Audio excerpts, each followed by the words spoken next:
Welcome to Derby Date Night, Vacation Edition. We are coming to you live from Perry Park in Indianapolis, Indiana. You are joining us for the first of two hard-hitting games tonight. First up, we have Derby Date Night's first men's roller derby game. We are excited to watch the home team Race City Rebels take on the visiting team, the St. Louis Beekeepers. And later tonight in Naptown's final home game for the season, the home teams of the Parks and Wreckers and Monumental Mayhem will fight for the title of home team champion. I'm Aria Kidding Me, and you've got me on the mic today, giving you the play-by-play action and corny jokes you've come to love. Or hate, I'm not sure. My date tonight is my husband of 19 years, Seriously, whose technical know-how and direction behind the scenes makes Derby Date Night come alive on your home screen. Without him, I'm just talking to myself in the void. Our kids, LOL and OMG, have stayed home tonight with Grandma, who's visiting from Seattle this week. We will see when we get home how many things they have convinced her to buy for them. While we've been on vacation, we sure have missed all our friends in the chat. We are happy to have all you third wheels here to join us today. Whether this is your first time tuning in or you are all in as a member with merch, we welcome you to our stream. Take a second and let us know where you are from and who you are rooting for tonight. Every Derby Date Night, we tell jokes when there's a break in the action, and tonight is no different. Tonight's jokes will be vacation-themed in honor of all the summer vacations happening. We took a break from streaming last week to go on a vacation of our own. We spent a week at a cabin in Michigan where all we did was relax and enjoy nature. It was wonderful. Of course, our kids did what they always do and stayed in the cabin loft on their phones. Even in a beautiful location, teenagers are still going to teenage. So in honor of vacations, we are going to pack tonight with tons of travel fun. The home team, Race City Rebels, are coming off a solid effort against the Gatekeepers. Today, they are ready to get back to winning and are hoping to turn things around tonight. In more exciting news, they are currently fundraising for their travel to Murda Champs in October. This will be their first appearance at Champs, and I, for one, am excited to root them on. If you want to know how you can support these teams as they go to Champs, check out the Race City Rebels Facebook page, which is where you can find out all about their fundraising efforts, and you can donate to help them get all the way to England, which is where Champs is going to be happening in October. So excited to watch Race City Rebels tonight and excited to support them as they fundraise for their travel. Now, the opponents, the Beekeepers, tonight's game is a special one for the St. Louis Beekeepers. After tonight, they will be eligible for their first Murda ranking. I got to get used to this. It's a different thing, Murda. While they have been the B team, get it, the B team, the Beekeepers, B team for the St. Louis Gatekeepers since 2012, they've never been a ranked Murda team. Once ranked, they will be eligible for sanctioned games and tournaments. This will be their third sanctioned game ever. Their first one was at an IHOD tournament earlier this year. You can find us here on YouTube and also on Instagram and Facebook. Like and subscribe to find out where you can join us next. You can always find Derby Date Night merch on our website, derbydatenight.com. We have 3 different awesome designs for you to choose from. And if you want to become an official third wheel member of our community, you can subscribe right here on YouTube to get perks like member icons, exclusive emojis, and on-screen shoutouts. And I can see that some people's emojis have started changing colors. So the wheels are starting to change colors as people who have been members for longer than a month are a new color. So I'm excited to see all the new colors out there.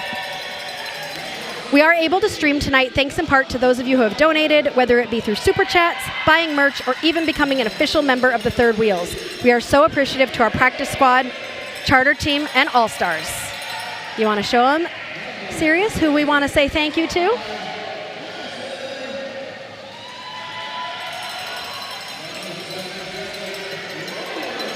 And we want to give a special shout out to all of you tonight. Since we have launched, we have been blown away by the support you have shown us through your donations. We thank you all from the bottom of our hearts.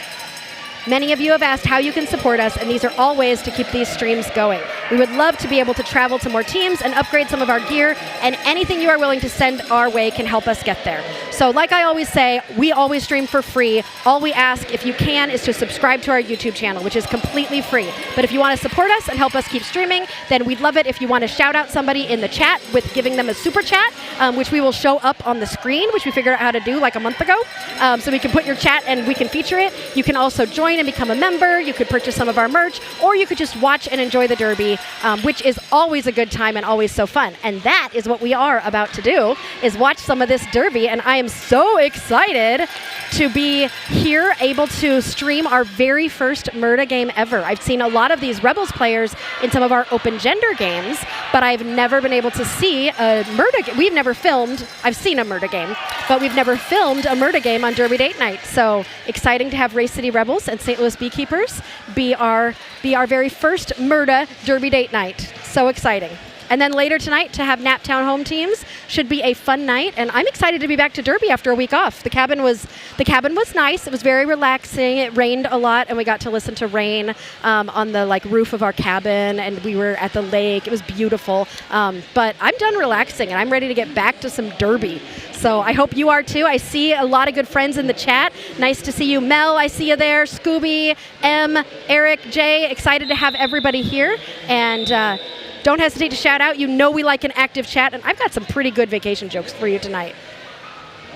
Lining up for our first jam, looks like we've got Blint on the line for Race City and Catterday. Cat Daddy or Catterday? I can't tell. Cat Daddy. I like Catterday. Cat Daddy for St. Louis Beekeepers. Both jammers engaged in the pack. Cat Daddy swinging from side to side, trying to find some space. Blint trying to, or that was Gold Enox actually, not Blint, Gold Enox. That jersey says Blint.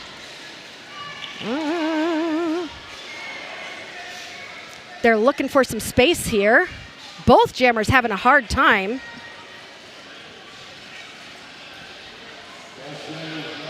Gold Enox is out as lead jammer for Race City Rebels. It says Scarly Davidson, but it looks like Cat Daddy is the jammer and is out for St. Louis Beekeepers. Gold Enox is in the pack now and calls the jam before any points can be scored by St. Louis.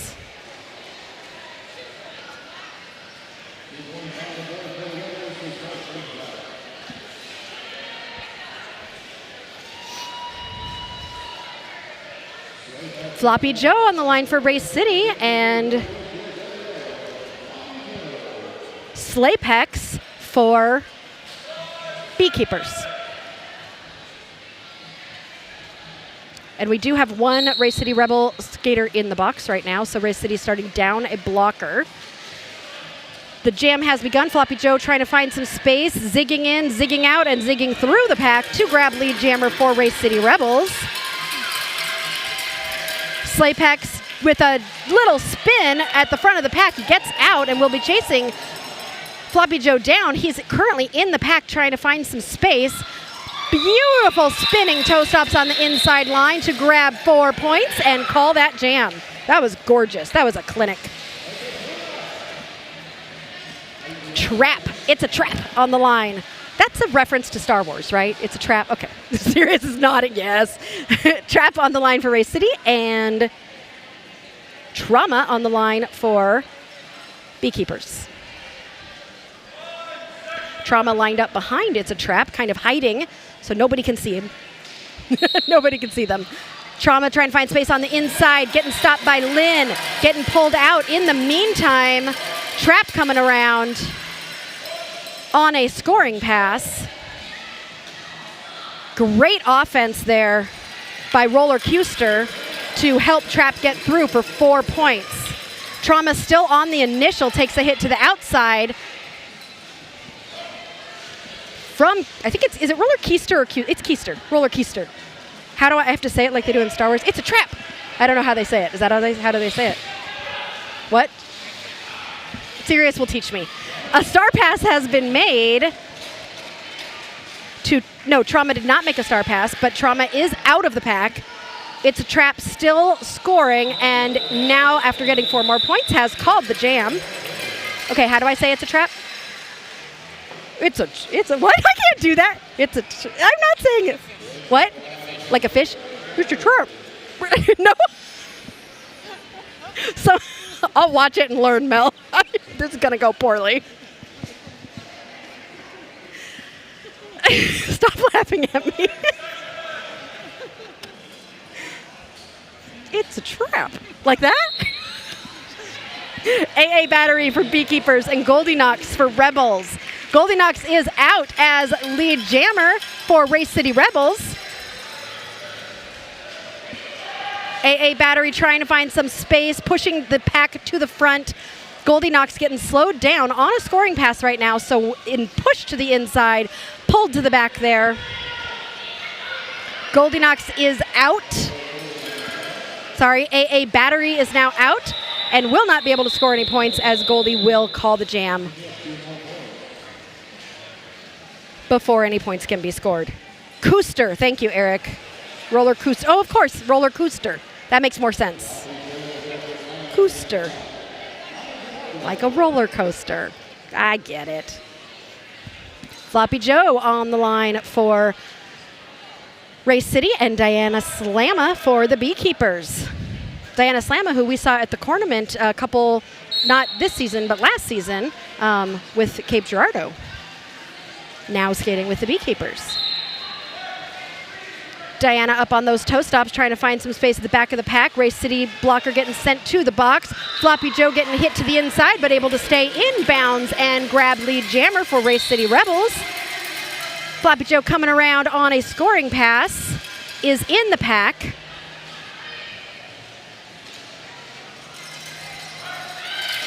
And is through for 4 points. Looks like that is not Diana Slamma, that is Donna Diablo. Jamming for Beekeepers. Trying to find some space in a strong tripod of blockers. Floppy finds space on the outside and is able to get past the Beekeepers pivot to grab 4 more points. But Donna Diablo is out of the pack now, and Floppy Joe decides to call the jam.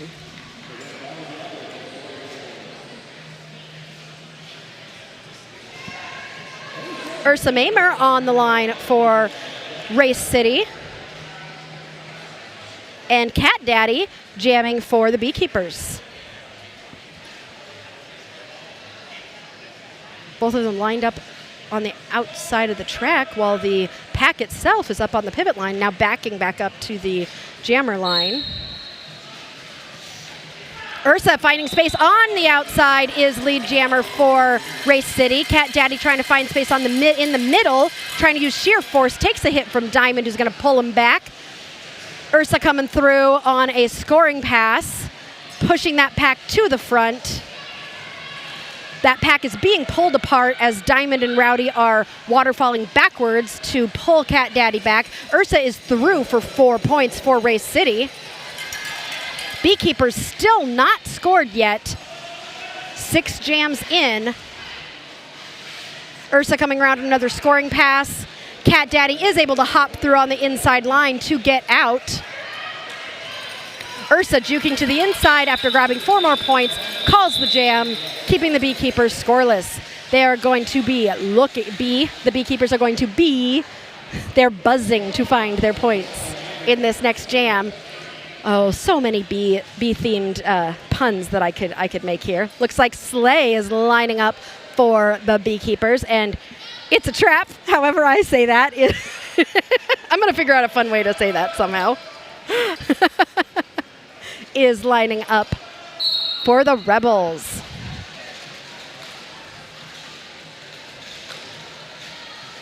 Both jammers trying to find space. That pack is getting all mushed up. Slay trying to find space on the inside, but gets pushed to the inside.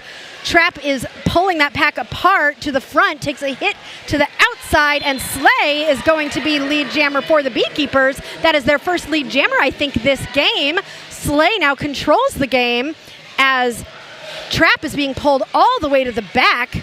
Slay is definitely going to score some points here for the Beekeepers. It's just a question of how many. Beautiful little hop, but held back by Roller Coaster, which I finally learned how to say. Doc took a star pass and is now out, forcing that call off. Looks like all 4 points were able to be scored by the Beekeepers, putting them on the board. And I want to show you here, Moxie Fox has said, "Get it, Rebels," and wants to shout out Diamond and Rowdy. And I want to show you, if you were to give a super chat, this is what it would look like up on your screen. So if you want to send a special super chat to somebody, then that is guaranteed to be featured up on the screen. Then you can do that, and we will put it up there so that everybody can see you cheering your people on. Goldie Knox jamming for Race City Rebels. Trauma for the Beekeepers. Hi, Carl. Nice to have you here. Trauma is out for 2 in a row lead jammers for the Beekeepers. Diamond has taken a star pass and will now be jamming for the Race City Rebels. Trauma is through for 4 more points for the Beekeepers. After an early lead by the Race City Rebels, the Beekeepers are buzzing and trying to, they have a hive mind. I'm not going to stop tonight, am I? They're on the attack. It's like when somebody comes into the nest and they're getting the bees, they're all going bzzz, and they're gonna try and get Race City Rebels. But Race City Rebels, they're in the car land of Indianapolis, so they are zooming away. It's not even joke time yet. Floppy Joe jamming for Race City and AA battery for the Beekeepers. That pack is not moving. Like, they're just mushed up there. But somebody's going to come out, and it looks like another Beekeeper lead, but it is not. Oh, no. AA battery is getting sent to the box on a track cut. So this will be a power jam for Floppy Joe and the Race City Rebels with a beautiful hop along that inside line. Floppy Joe scores 4 points for the Race City Rebels.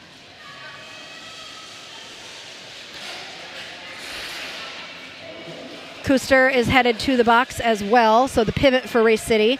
Floppy Joe getting slowed down by a strong tripod of blockers from the Beekeepers. And pushed to the outside. AA battery is standing in the box, so will be released shortly. Floppy Joe looked like he was thinking about taking that star off, takes a hit to the inside.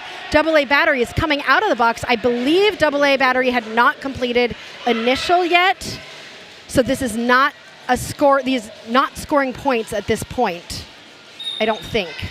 Woo! A pretty little hop from Floppy Joe, but he immediately heads to the box. He knew, he didn't even look at the ref when that happened. So, and I didn't see, hold on, Floppy, what's that? It doesn't have the, what is that? An X, oh, track cut. So Floppy Joe knew. So this jam will go the full 2 minutes. Carl, I don't know who to cheer for either. It's a tough one. This is gonna be a great game and both teams just so fun to watch.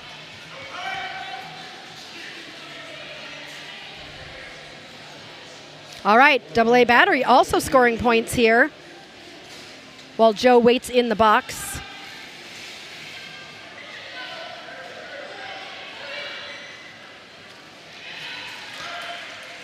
Nice waterfalling to the front there to slow AA battery down, but he was able to score a few more points in that jam. Nope, both jammers scored 8 points in that jam. So that was a null jam. Is that what you would call it?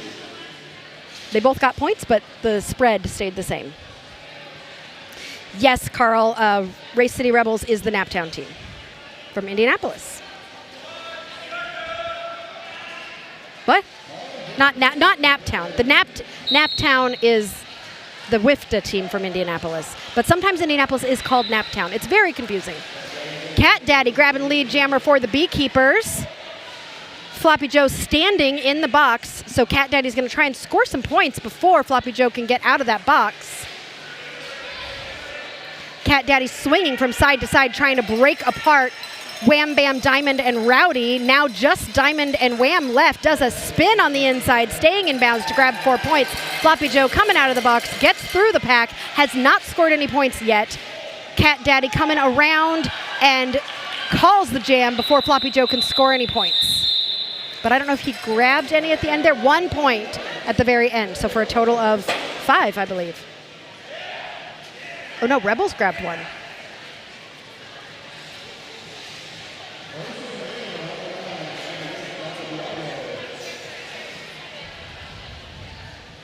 All right, Donna Diablo on the line for the Beekeepers and Ursa Mamer for Race City. Oh, Ashton, I've got the best jokes for you tonight. Don't you worry. These travel jokes are what? Serious Ghost, there's something. You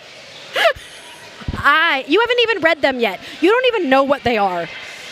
Ursa and Donna both trying to find space in the pack. Ursa is at the back. That backpack is not moving, whereas Ursa's pulling the pack to the front, and they are having to waterfall down to 1 blocker left for Ursa to get through. Takes a hit, but is able to recover and get through for lead jammer.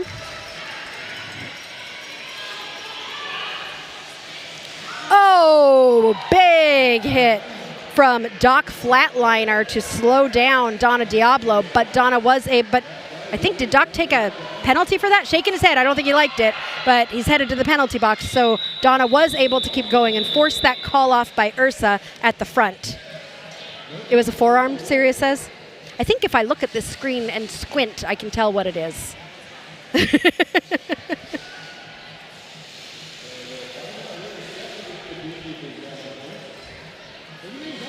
Hi to y'all in the chat. Thanks for helping answer questions. I appreciate all of you in the chat. Love seeing all your third wheels. I'm learning that they're not tires, they're wheels. See, I've got it from the beginning of the day today. I'm figuring my life out. Beekeepers, Slaypex, and Race City Rebels, it's a trap. Trap is at the back of the pack right now. Slaypex with a beautiful spin on the inside line, grabbing the lead jammer. Those spins are so beautiful to watch. Slaypex coming around on a scoring pass. Trap has the star off. Might be looking for the pivot, but the pivot is the pivot's in the box. Doc Flatliner. Oh, a fabulous hit by Diamond, except for Diamond ends up going to the penalty box for something. Forearm, maybe?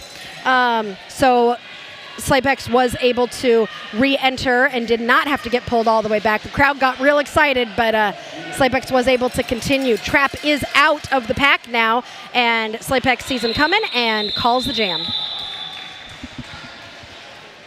We've got some great camera help from Naptown today. Both Amber and Asia are on our cameras, and we just appreciate their help and cannot wait until they can see all their camera work when they rewatch this back later, because they're doing a wonderful job.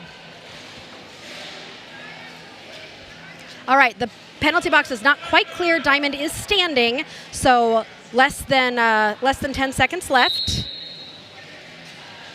And that jam has started. Goldie Knox jamming for the Race City Rebels and Trauma for the Beekeepers.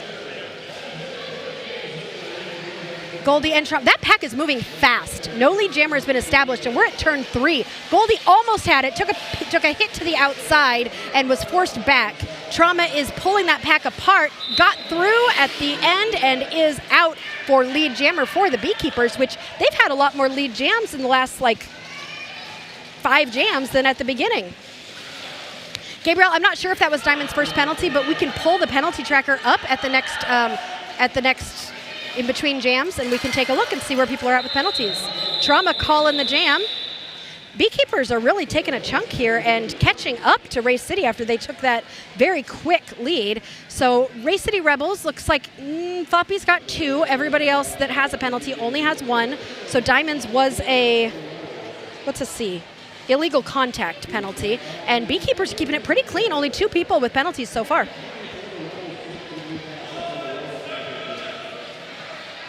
Eric, you said juniors are done for the year. Aren't juniors in champ? Oh, but okay. But champs is happening right now, right? Juniors champs. That's where you guys all are. I hope it's going well. Floppy Joe getting pulled to the back by Wild Style. In the meantime, AA Battery is coming out. If you are a Beekeeper fan and he goes by AA Battery or AA Battery, let me know.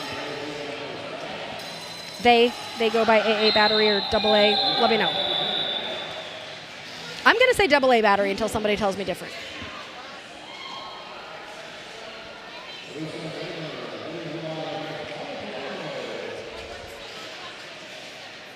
Ashton, I agree. Diamond, Rowdy, and Wham Bam is a very strong wall. Sometimes Andy gets thrown in there too, and it's very difficult. Okay, I was right. AA Battery. I like that name. Energizer Bunny. You got all the energy with the battery. And it's a timeout, which means I get to tell some jokes. Because I know that's what you all come here for. It's not about the derby. Come on, it's about the jokes. All right. Why does Norway have barcodes on the side of their ships? So they can Scandinavian.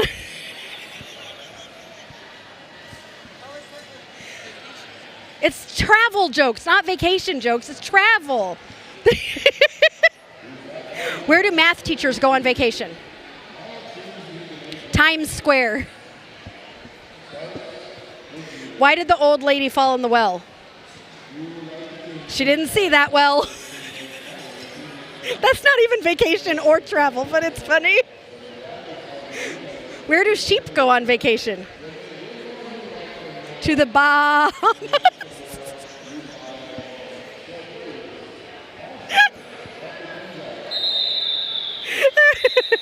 And with that, the timeout is over. M coming through with the jokes as usual. M, you're always good for some jokes. A good landing is one which you can walk away. A great landing is one after which they can use the plane again. Oh, love it. Love it, love it. You know, I'd really love to go to Holland one day. Wouldn't you? Serious, we got to laugh out loud on that one from Sirius. Okay, back to Derby. Ursa Mamer jamming for Race City Rebels and Donna Diablo for St. Louis Beekeepers. Lead jammer goes to Donna Diablo, who is booking it around this track, trying to find some more points here to continue to knock into that they're just, 4 points with a beautiful spin from Donna Diablo. Ursa trying to find space on the outside. Beekeepers doing a great job just waterfalling continuously. Every time Ursa gets past one, another one has like waterfalled in front, and they're doing a really good job. Donna decides to call the jam after scoring 6 points for the Beekeepers.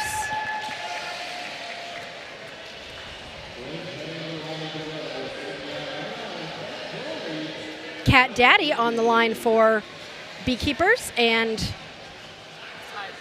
oh, it's tied. I still don't get to, you have not worked on your sounds yet, Sirius, so we still have the same lead change. You were on vacation. That is true. We were both on vacation, and you did work on some Derby Date Night stuff. I saw you a couple times. Goldie Knox jamming for Race City Rebels. Cat Daddy for the Beekeepers. It is tied.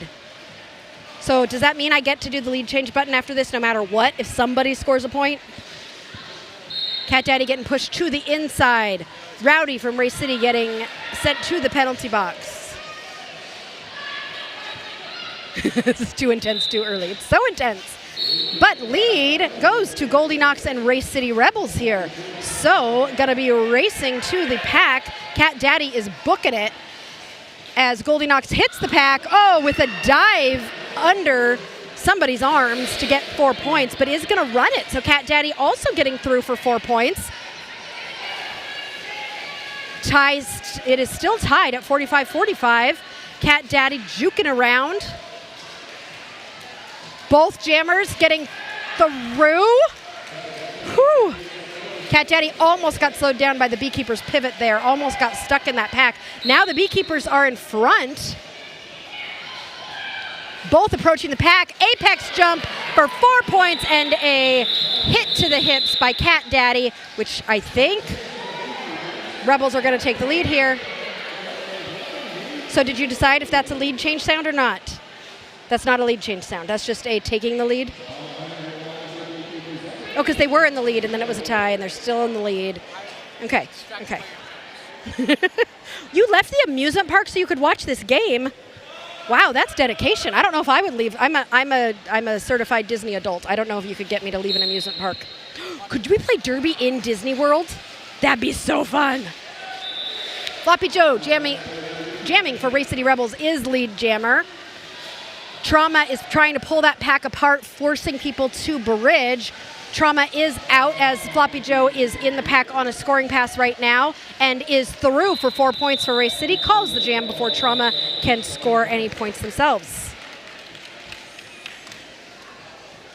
Eric says he feels old. I'm watching 2 games. One where I need my glasses and one where I can't use my glasses. So you're in person and you're on the screen. This is a great game so far with 8 minutes and 19 seconds left in this first half.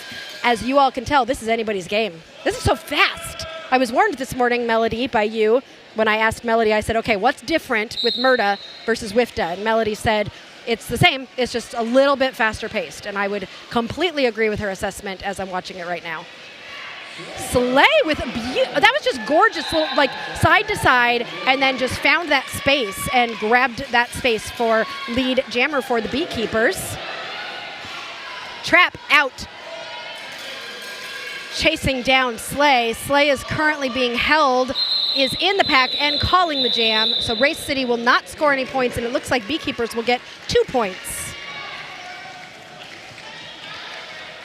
With 7.5 minutes left in this first half. Moxie, thank you. That's very nice. Complimenting the announcing. We appreciate it. Wait till you hear the jokes. I don't know if you like me so much anymore. AA Battery lining up for the Beekeepers, and Goldie Knox for Race City. Quick lead for Goldie Knox and Race City. AA Battery trying to find some space, is going to have to get past Diamond and Wham, and does so out about half a track behind Goldie. Goldie approaching the pack, everybody getting ready. Swinging to the outside, hitting the hips and calling that jam, keeping the Beekeepers scoreless in that one. Race City Rebels still holding on to the lead, but it is continuing to be a very, very close game. Mr. Bruise Guy, welcome. Glad you're joining us. I love the people who are at JRDA Champs are tuning in. You guys get to watch 2 Derby games at once. Floppy Joe on the line for Race City Rebels. And Donna Diablo for St. Louis Beekeepers. Floppy finding that space on the inside is lead jammer. There was some great offense there to help him get out. Donna is trying to find that space, pulling that pack forward. I heard a whistle. Oh, Donna is headed to the penalty box. And Floppy is, got a great hit out there by Wild Style, and Floppy decided to call the jam, so we would start this next jam as a power jam. Looks like Floppy is going to stay out as the jammer for Race City and has almost a full 30 seconds because I think Donna just sat down when Floppy called it. So this will be a 30-second-ish power jam for Race City to start this next jam with about 5 minutes left.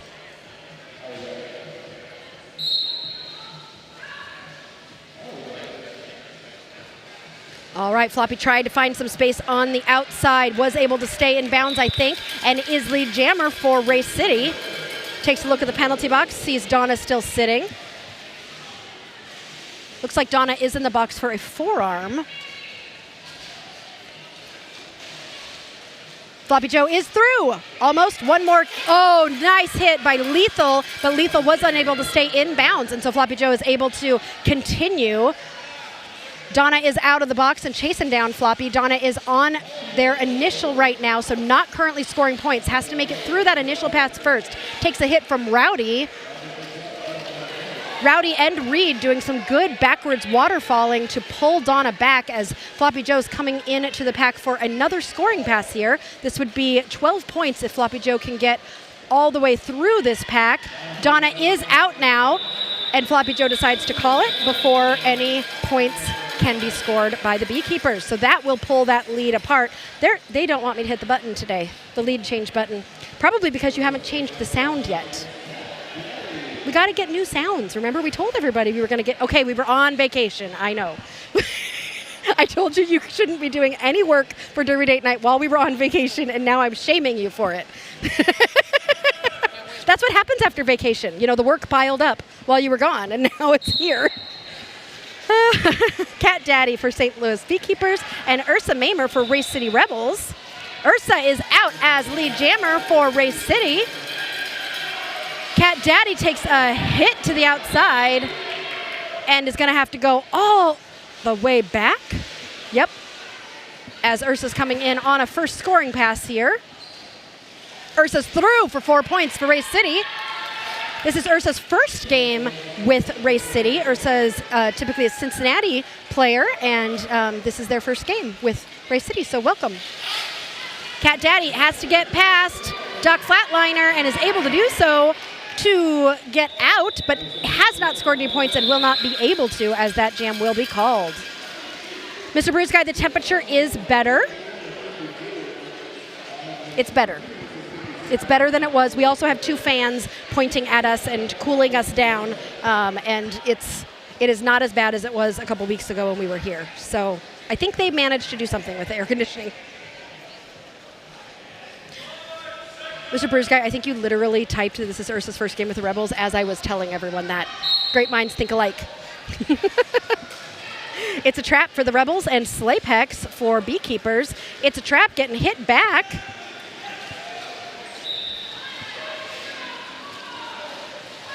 Slaypex trying to find space on the inside, getting pulled to the back. It's a trap is out as lead jammer for the Rebels. Slay trying to find space, takes a hit from Diamond. Diamond and Wham holding Slay. Slay has to get past Rowdy and is able to do so to get out. It's a trap on a scoring pass right now.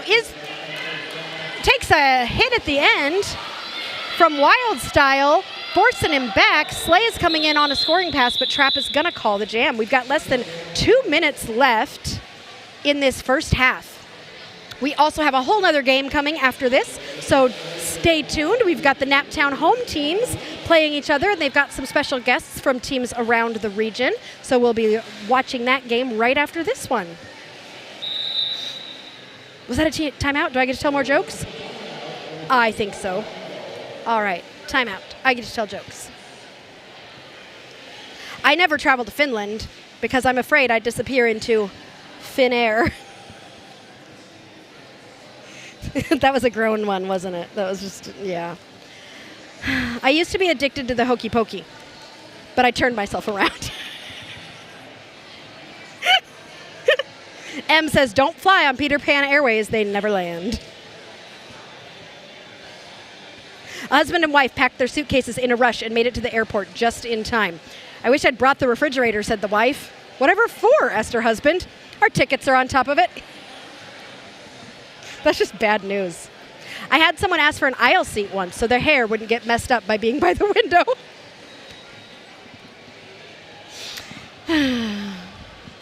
You don't, yeah, yep. Will invisible airlines ever be a thing? I can't see them taking off. Get it? You can't see them. He goes, yeah, I got it. Just a timeout for administrative work. Trying to make sure everything's right. And that timeout was brought to you by administrative work, making sure that all of the administrative paperwork is correct. And I think they did it because, you know, I needed to be able to tell you some good jokes. I promise some of these are funny. Maybe. We'll have to see. M says, I love traveling to France. There's nothing to lose.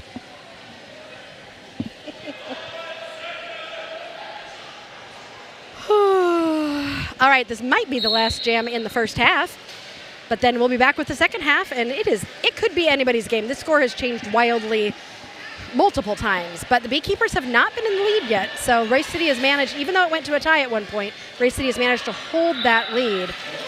Goldie Knox, lead jammer for Race City Rebels. Beekeepers, AA battery getting through Andy and Roller Coaster to get out as Goldie Knox is on a scoring pass right now. That was huge late hit. I don't know if it was late. I think it still was very legal, but whew, 51 seconds left. We're gonna have one more jam.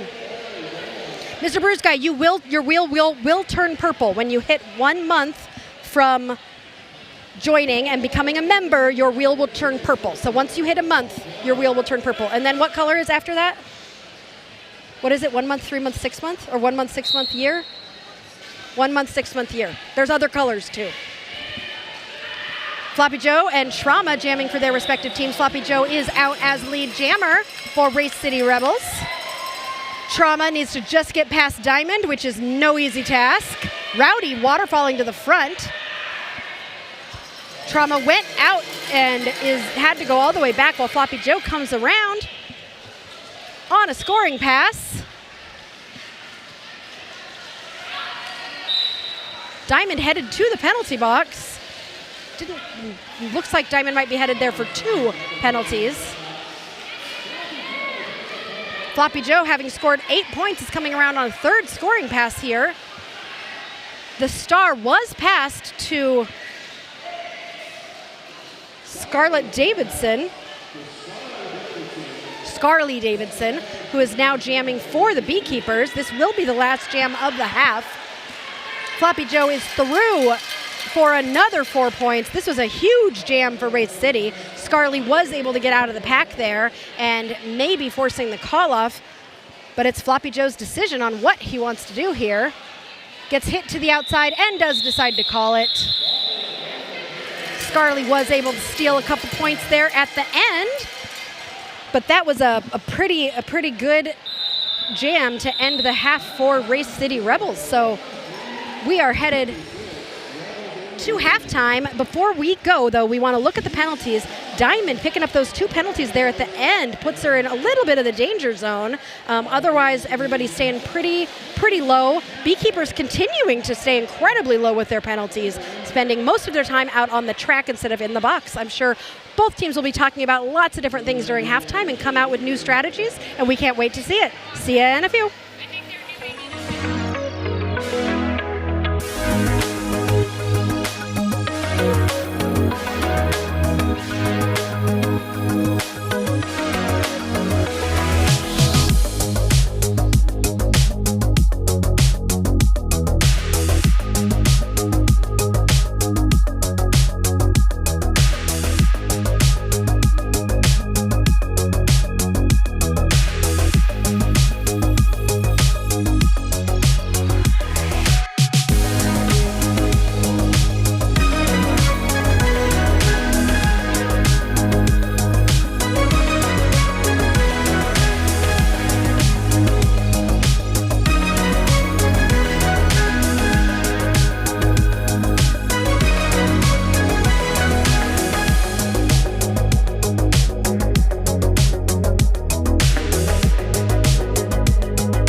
for the second half of our first Murda stream between the Race City Rebels and the St. Louis Beekeepers. In about half of a derby game, the St. Louis Beekeepers will be an official rank. They will be eligible to be ranked as a Murda team, so they will be able to play in sanctioned games and all sorts of cool stuff like that. And as a reminder, I said it earlier, but the Race City Rebels are going to Champs in England for the first time ever, and they are trying to raise some money. So if you want to go to their Facebook page, you can find some ways to support them. Speaking of supporting people, we appreciate any support we can get from all of you. Our streams are free, so the basic way we ask for support is by having you subscribe to our channel, which is completely free. Also, we are getting so close to 900, which means we're getting really close to 1,000. And if we have 1,000 followers, I might just cry. So if you can subscribe, get your parents to subscribe, your brothers to subscribe, your friend to subscribe, your dog, you can make him a YouTube profile and have your dog subscribe, and then we can get to 1,000, and that'll be really fun. And then we can have closed captioning for people who are hard of hearing, which would be really cool as well. And I would want to see what the captions say when I say things really, really fast, because I bet you it wouldn't completely be correct. You think I'd break it?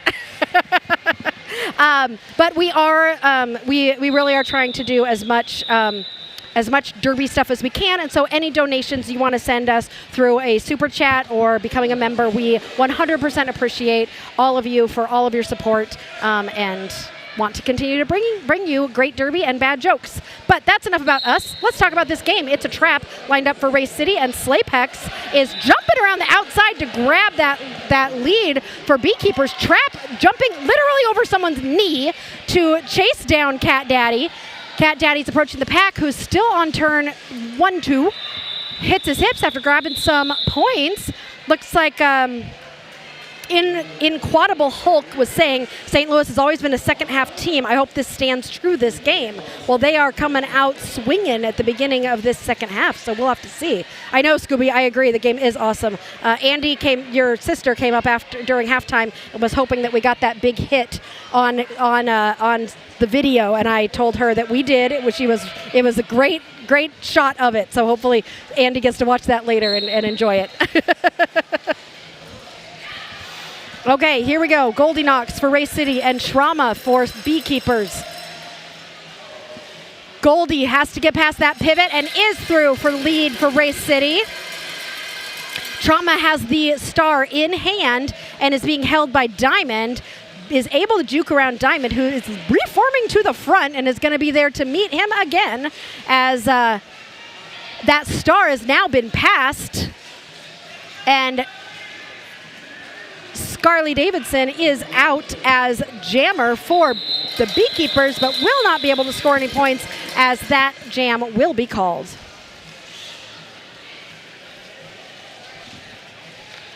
Oh, Jay Burton, thank you so much. That's so nice of you to say.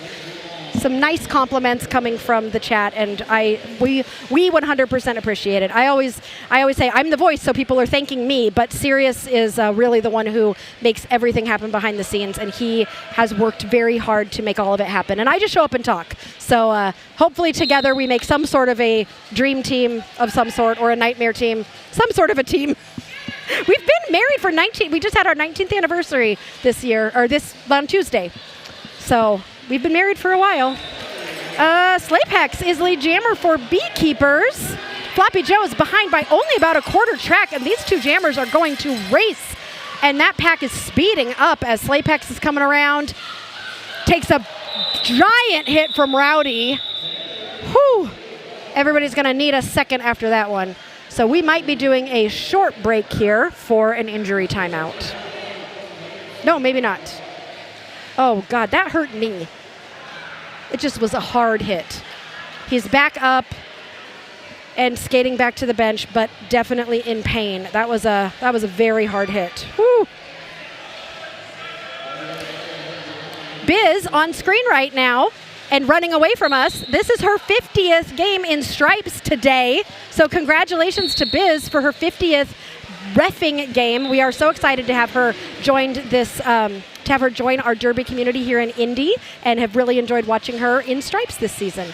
With that being said, Ursa Mamer is not lead jammer. That honor is going to AA Battery from Beekeepers, but Ursa is going to be out about half a track behind and trying to... Wait, Ursa is lead. Well, it got called. You found track? Oh, Biz found track trash. I told the chat about you. I told the chat about you and your 50th game. Biz collects track trash so no one gets hurt, and then brings it over to me and usually sets it on the table. So that. What? Biz is a ref, not a trash collector. Now I'm thinking about Sesame Street, because Oscar the Grouch was very happy to collect trash. Anyway, Floppy Joe is pulling that pack from side to side and is out as lead jammer. That penalty box is full of people, including the jammer for the Beekeepers. This is a power jam for Race City Rebels. Floppy Joe takes a nice hit there from Wild Style and is forced to recycle, while AA Battery is coming out of the box. Jay Burton, the Undead Stream Team, I watched. I've seen some of their things, and they do such a good job. We really admire their streaming, and they have done a wonderful job. They are a top crew. I would completely agree with you on that. AA Battery is trying to find space and push this pack apart. Floppy Joe is through, while AA Battery is still fighting, has gotten past everybody except Diamond at this point. With one final push with the shoulders, AA Battery is out. Floppy Joe is through the pack again for another 4 points and calls the jam, continuing to extend that lead by the Rebels. But we've still got 25 minutes of Derby to play. Tara, welcome. Aren't you playing tonight? Isn't there a game happening for you? I think South Bend is playing Rock tonight, in Kentucky. It's a trap on the line for Race City. And Donna Diablo on the line for the Beekeepers. It's a trap, finding space on the inside line, is out as lead jammer for the Rebels. Donna trying to find space on the outside, takes a hit and has to reset as It's a Trap is coming around on his first scoring pass. He is weaving through the pack, takes a hit to the outside and being pulled all the way back there by Scarlett Davidson. So that's going to slow him down, while Donna Diablo is able to get out of the pack and will be chasing down It's a Trap, who is calling the jam. You finished the game. How did it go? How did South Bend do? Who won? What was the score? Tell us all the details. We want to know everything. Cat Daddy jamming for the Beekeepers, and Goldie on the line for Race City.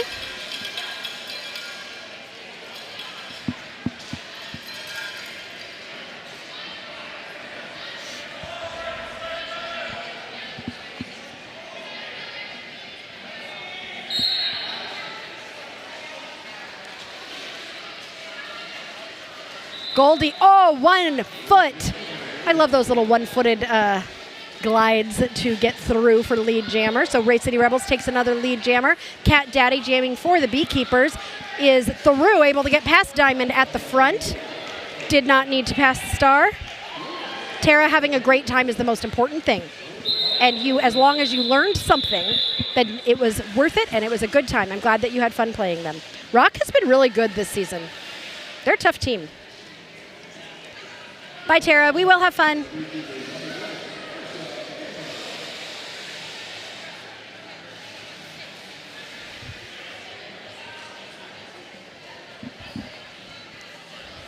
Ursa on the line for Race City.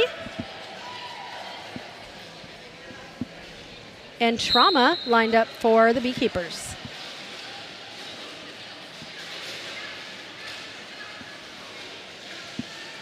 Everybody all mashed up around the corner here.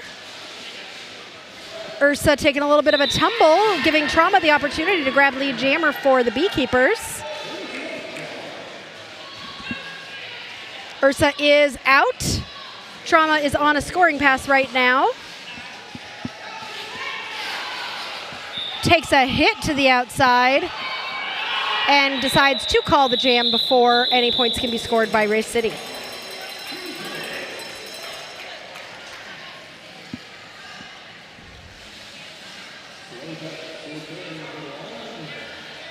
Slapex on the line for the Beekeepers, and who is that for Race City?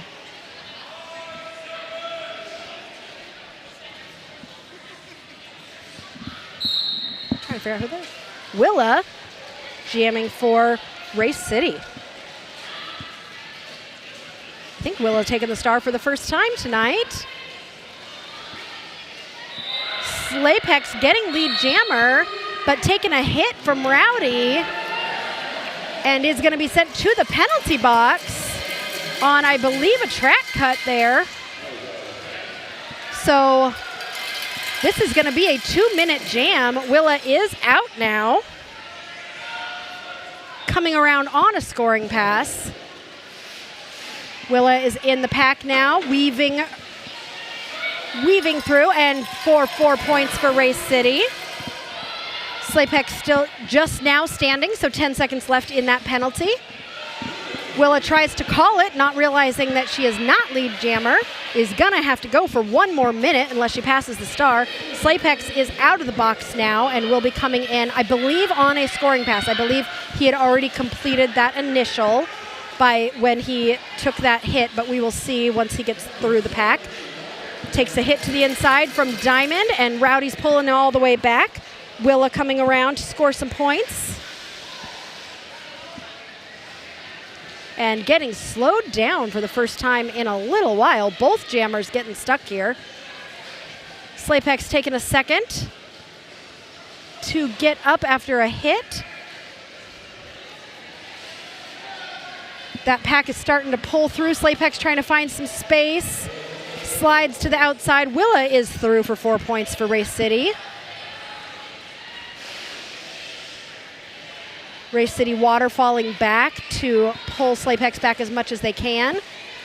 Willa juking to the inside, takes a hit from Diana Slamma, who's going to force her to recycle all the way to the back, and that jam time comes to a natural conclusion.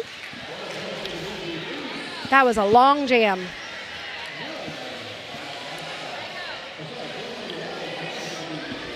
Race City Rebels have definitely taken that lead and been stretching it out a little bit with 18 minutes left in this game. We do have another game coming up after this, the last Naptown home game.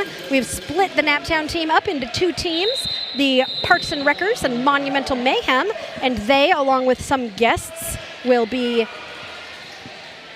playing against each other for the home team supremacy. Grandma is in the chat. Sounds great. Thanks, Grandma, for taking care of the kids tonight. We appreciate you. And we are telling vacation jokes tonight to honor the vacation we just went on. And I'm going to tell you some jokes since it is a timeout with our travel jokes. Did you know that when you're not wearing a watch on a plane, you don't realize how time flies? I used to be addicted to time travel, but that's all in the past now. Checking in for a flight, I was asked, window or aisle? I said, window or you'll do what? Window or aisle, I'll do what? When you cross a magician and an airplane, the result is a flying sorcerer. Instead of a flying saucer, a flying sorcerer. And M with another joke. What do travelers like best about Switzerland? I'm not sure, but the flag's a big plus. That one made Sirius laugh, Em. Good job. All right, one more. My dad used to be an airline pilot, but he decided to retire because it got Boeing. Why aren't you laughing that much? You need to be laughing harder. Oh, Sirius is like, no, I'm just groaning at these. All right, back to the Derby. Goldie Knox is lead jammer for Race City Rebels. AA Battery jamming for the Beekeepers takes a huge hit to the outside and is taking a minute to recover as Goldie Knox is coming around on his first scoring pass. Goldie is in that pack as that pack is speeding up. AA Battery takes a hit to the outside. Goldie Knox has lost lead jammer status and is headed to the box. AA Battery is now going to be jamming for 30 seconds with nobody else out on the track with him. So this is a great opportunity of a power jam for the Beekeepers. AA Battery trying to pull that pack apart to the front, is going to have to get past Roller Coaster to be able to do so. He is through for 4 points, but gets a penalty. And this is going to be a shenana jam as these jammers are going to trade places. AA Battery is going to sit and Goldilocks is going to get out of the box. AA Battery will sit for as long as Goldilocks was in the box for. Goldilocks is now in the pack, I believe is on a scoring pass right now. So both jammers are scoring points right now. No pack is called, which means we have to let that jammer go or reform the pack. The pack was reformed, and Goldilocks was able to pull that pack apart enough to get out and score 4 points. AA Battery back in the pack. We've got 30 seconds left in this jam. Neither jammer is lead, so no one can call this jam off. AA Battery juking to the outside, takes a hit from Scarly Davidson, and is going to be slowed down there as AA Battery is coming around on another scoring pass, or the first scoring pass here. Jukes his way through with a zig and a zag, grabbing 4 points for the Beekeepers. And that jam comes to a conclusion with 7 points scored for the Rebels in that jam and 4 for the Beekeepers. We've got a little bit more than 15 minutes. Cat Daddy on the line with Floppy Joe. They were giving each other a hug as we get ready to start this next jam. See, even though they play against each other, they still support each other. I love that about Derby. Floppy Joe is finding space on the inside. Just getting right through there for the lead jammer for Race City. Cat Daddy racing around the first corner, is out and chasing Floppy down. Floppy sees him and calls the jam. Floppy is really not letting anybody get through whenever he's lead, and he's just calling that jam, making sure that no points are going to be scored after he grabs some. Not running long jams here, Race City. Diana Diablo on the line against It's a Trap, which I still haven't figured out how to say correctly, so somebody will have to teach me at some point.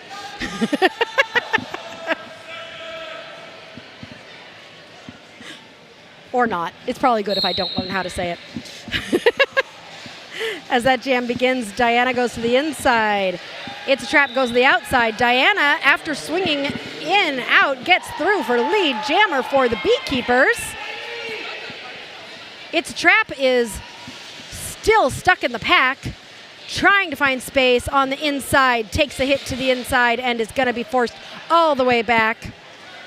Donna in the pack on a scoring pass, trying to get some offensive help. Trap is through and will be eligible to score points. And Donna is through and calls the jam after scoring 4 points for the Beekeepers. Were the Rebels able to steal any points there? It looks like they grabbed 3.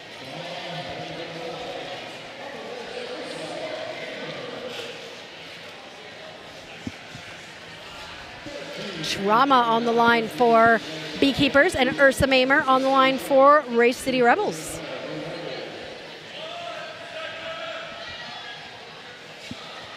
Less than 15 minutes left in this game.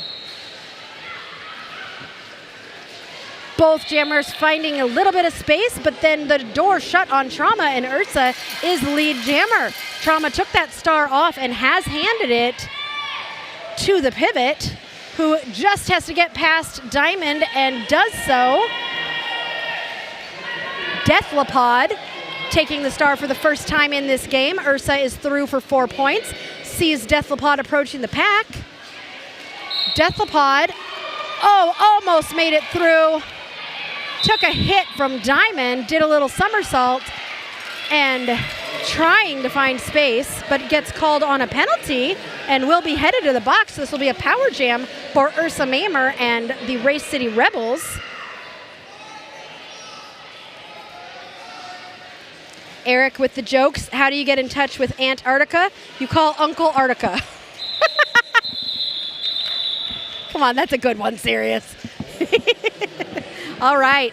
Race City Rebels called that jam, freezing the jammer in the box, so Deathlopod will be starting this next jam as the jammer for the Beekeepers. That's a good strategy by the Rebels. When a pivot takes the pass, especially if it's a pivot who you haven't seen jam very much and they end up in the penalty box, maybe freeze them there. As a former pivot, I do not like that strategy because I've had that done to me, and it's always like, oh, really? I have to be the jammer again? But I am sure Deathlopod will come out strong from this, and if not, they will pass the star to the pivot because that's what I was always wanting to do. Duck Flatliner jamming for the first time tonight for the Rebels is lead jammer, and speeding around the track is through for 4 points. Deathlopod now out of the pack, or out of the box, takes that star off, takes a hit to the inside, and is going to be forced to recycle. Duck Flatliner swerving to the outside and then to the inside, pulling that pack to the front. Deathlopod being pulled to the back by Andy. Deathlopod pushed outside,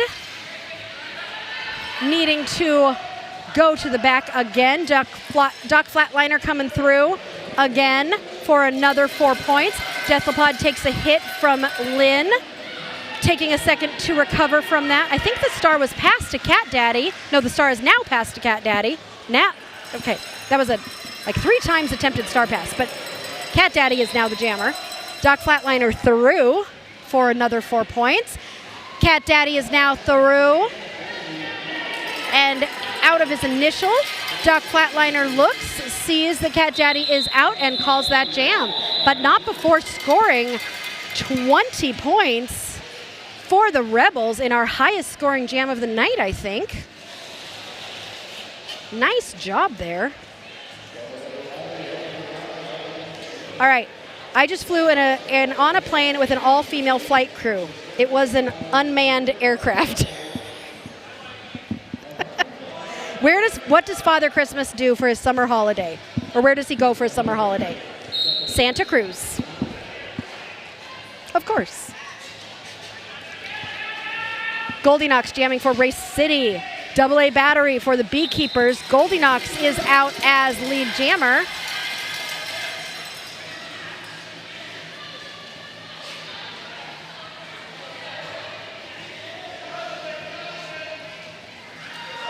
AA battery gets out. Goldie is out and calls the jam.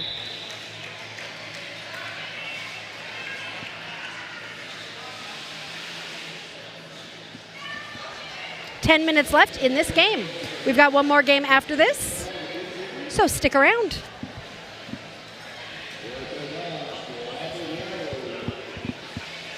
Floppy Joe on the line with a Slapex who is dancing. That was beautiful. Beautiful dancing there to start this jam. Slapex trying to find space on the outside. Floppy Joe on the inside. Slapex grabs lead jammer by a toe stop there. Able to stay in. Coming around on a first scoring pass. Floppy Joe is now out. Will be chasing down Slapex, but I think the Beekeepers are going to get some points before that happens. Slapex taking a big hit there from Roller Coaster. And calling the jam after scoring 4 points for the Beekeepers, bringing them up to 79. You know what? I got a donut from Biz, and I'm going to eat that donut in between games, and I'm very excited about it. What all are you snacking? Sarah just gives me a thumbs up and rolled his eyes. He's like, good for you. You know, whenever I run out of things to say, I always talk about food, Sirius. That's just the way that it goes. Or I could eat a cookie. Or I could watch Derby. It's a trap jamming for the Rebels and Donna Diablo for the Beekeepers. It's a trap is lead for the Rebels.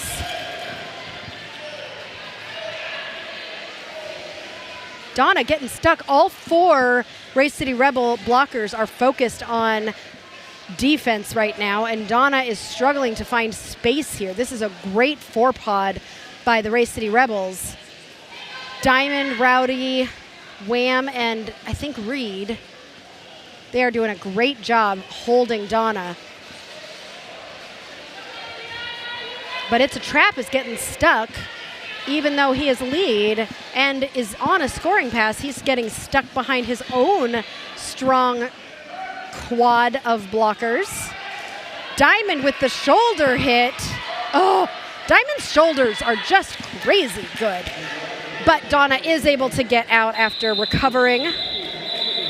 Carl, you don't know what a donut is? Oh, how do you explain a donut to someone not from the United States? It's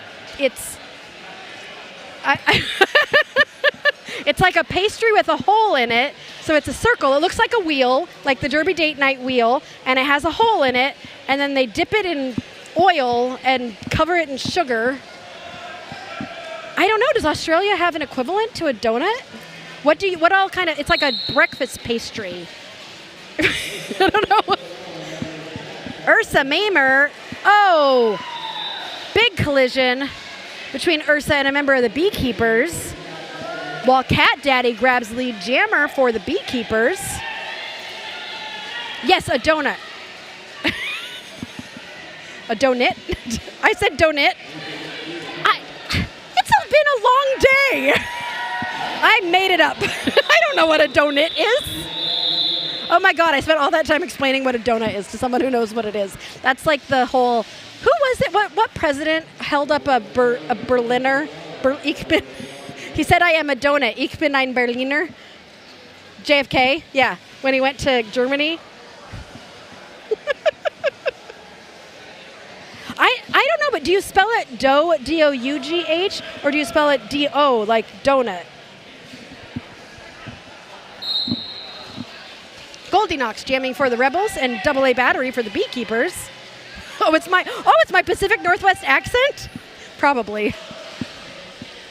I guess donut. Donut? I never realized I had an accent from Seattle. What else do we say weird? Yes, I am a donut. Ich bin ein Berliner. Not a good thing for a president to say. You don't say I am a donut.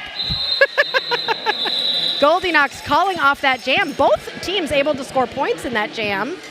3 for Race City, and the Beekeepers were able to steal 1 there. With 5 minutes left in this game, this has been a fun game. I've really enjoyed it. We get to do another Murda game in 2 weeks? At the end of the month. How many weeks away is that? 2 weekends away. I don't know if that's 3 weeks or 2 weeks. Anyway, we're going to have this same team, the Race City Rebels, and they're going to be playing the Chicago Blues Brothers. So I will get to talk about pizza again. Bruise Brothers, not the Blues Brothers. The Bruise Brothers. Wait, do we say porch weird too, Eric? Porch? How do you say porch? Floppy Joe running through that pack to grab lead jammer for the Race City Rebels. I know that the Midwest people say umbrella differently. Oh, and crayon. People say crayon differently than me too. Track cut being called on Diana Slamma, who had taken the pivot, or who had taken the star from the jammer. So this will be a power jam for Race City Rebels.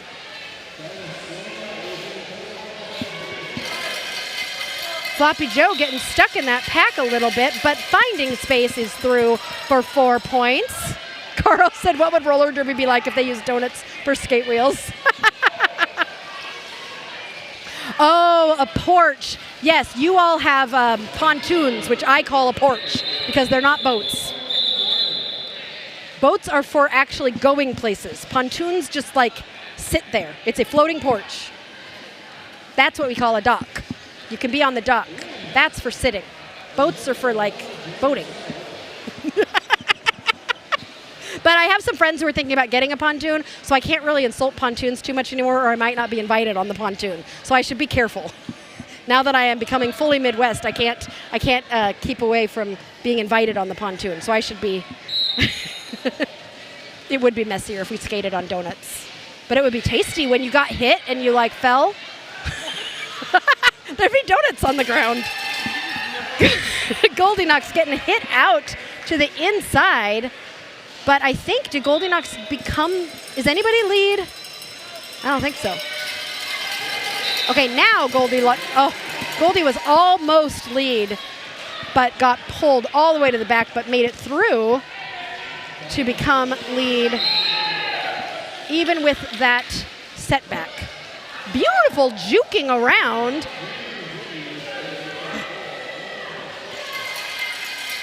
Diana Slamma is out there for the Beekeepers, I think. No, Diana's back in the penalty box. Let's look at the penalties after this. We've got 2.5 minutes left.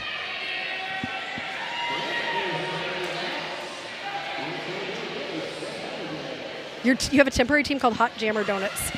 On the trek now, the team's Raspberry Jammer. We should have a donut-themed bout. That would be fun.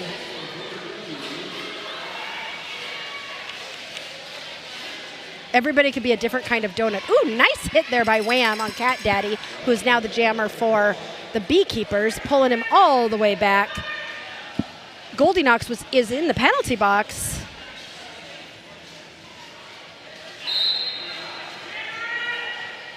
Penalty being called on Cat Daddy, so this is going to be a Shenana Jam.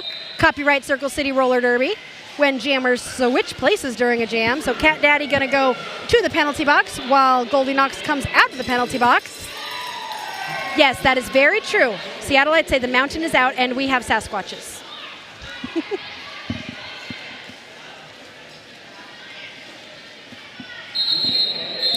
We just kind of slowed down there at the end of that jam. We've got about 1:18 left. How are we doing on penalties? Glazed versus filled. Yes, let's do it. Oh, Diamond ending it at 6. So, like I say, you get 6 for free. Doc Flatliner had 5, but doing okay. And Beekeepers keeping it real clean there. So, unless Diamond gets another penalty in this jam, I think Diamond will be clean. Well, clear, not clean, but you know. Willa jamming for the Rebels. Cat Daddy for the Beekeepers. Well, the coach for Circle City is in this chat, so he might be able to make it happen. I know, Scooby, I always talk about food and then I make people hungry. Wait until we play the Chicago Brews Brothers. Every time we play Chicago, I talk about pizza and hot dogs. So in 2 weeks. Willa trying to pull this pack apart, has got one blocker left and is through as lead jammer. 13 seconds left in this period. I think we're going to go to jam time only. Thanks for being here in the chat and for all your support. I see so many of our members in the chat. We appreciate you so much. I'll make sure that Sirius runs our thank you to the members screen after the game here. We have one more game coming up, so stick around. Cat Daddy getting pushed to the outside. We are in jam time only, so this is going to be the last jam of this game. If you want to shout out something you saw a skater do that you thought was really awesome, go ahead and do that here in the chat. You could also send them a super chat, which supports the stream, if you choose to do that. Willa calling the jam. That will be the end of this game. Unofficial score, Race City Rebels 218, St. Louis Beekeepers 84, and a very monumentous moment for the Beekeepers as they become eligible for ranking since this was their third sanctioned game. So excited for them and excited for the Rebels as they're getting ready to travel to England, and excited for us as we just did our first MURDA game and hope to do many, many more in the future. We appreciate all of you here, whether new or longtime members, and we especially appreciate all of you, our third wheel members, practice squad.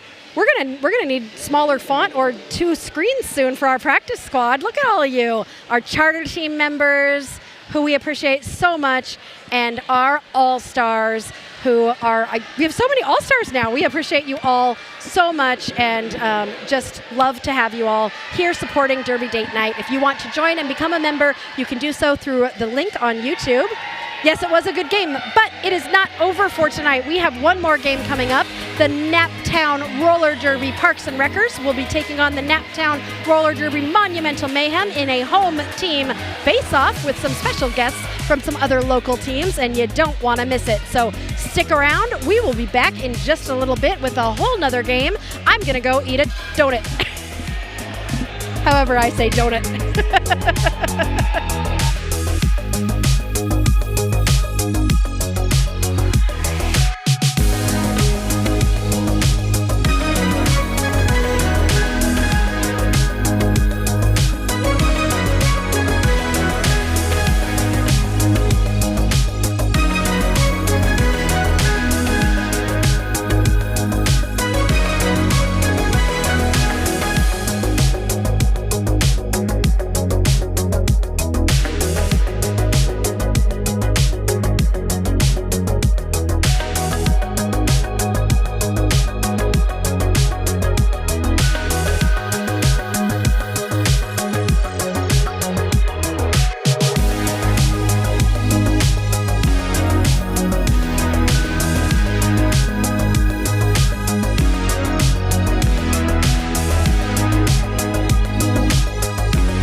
from Perry Park in Indianapolis, Indiana. You are joining us for the second of 2 great games tonight. We just finished a game, our first Myrna game we've ever streamed, with the St. Louis Beekeepers and the home team of the Race City Rebels. Race City Rebels won that game, and it was a great game for both teams. And now you are joining us for the Naptown Home Teams game between Monumental Mayhem and Parks and Wreckers. I'm Aria Kidding Me, and you've got me on the mic giving you the play-by-play. I'm here with Seriously, my forever Derby Date Night and technical dude behind the scenes.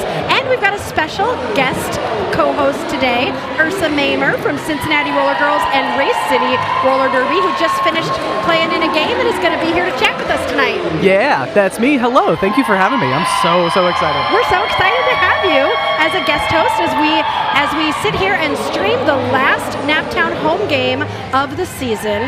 Let's talk a little bit about these 2 teams. I learned a couple things in the break.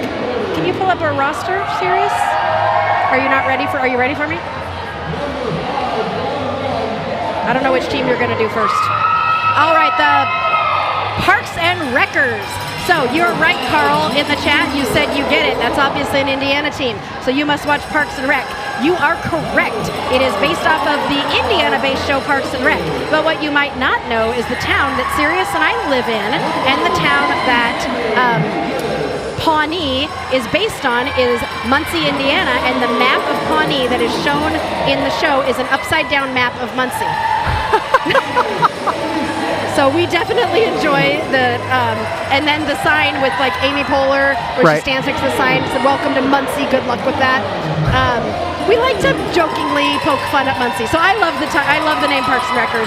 I think it's really fun. And we've got a bunch of Naptown skaters, obviously, because this is the home teams, but we've invited some skaters from some other teams. I know Circle City is heavily represented here as well, so we're excited to see this one. All right, ready for the next one.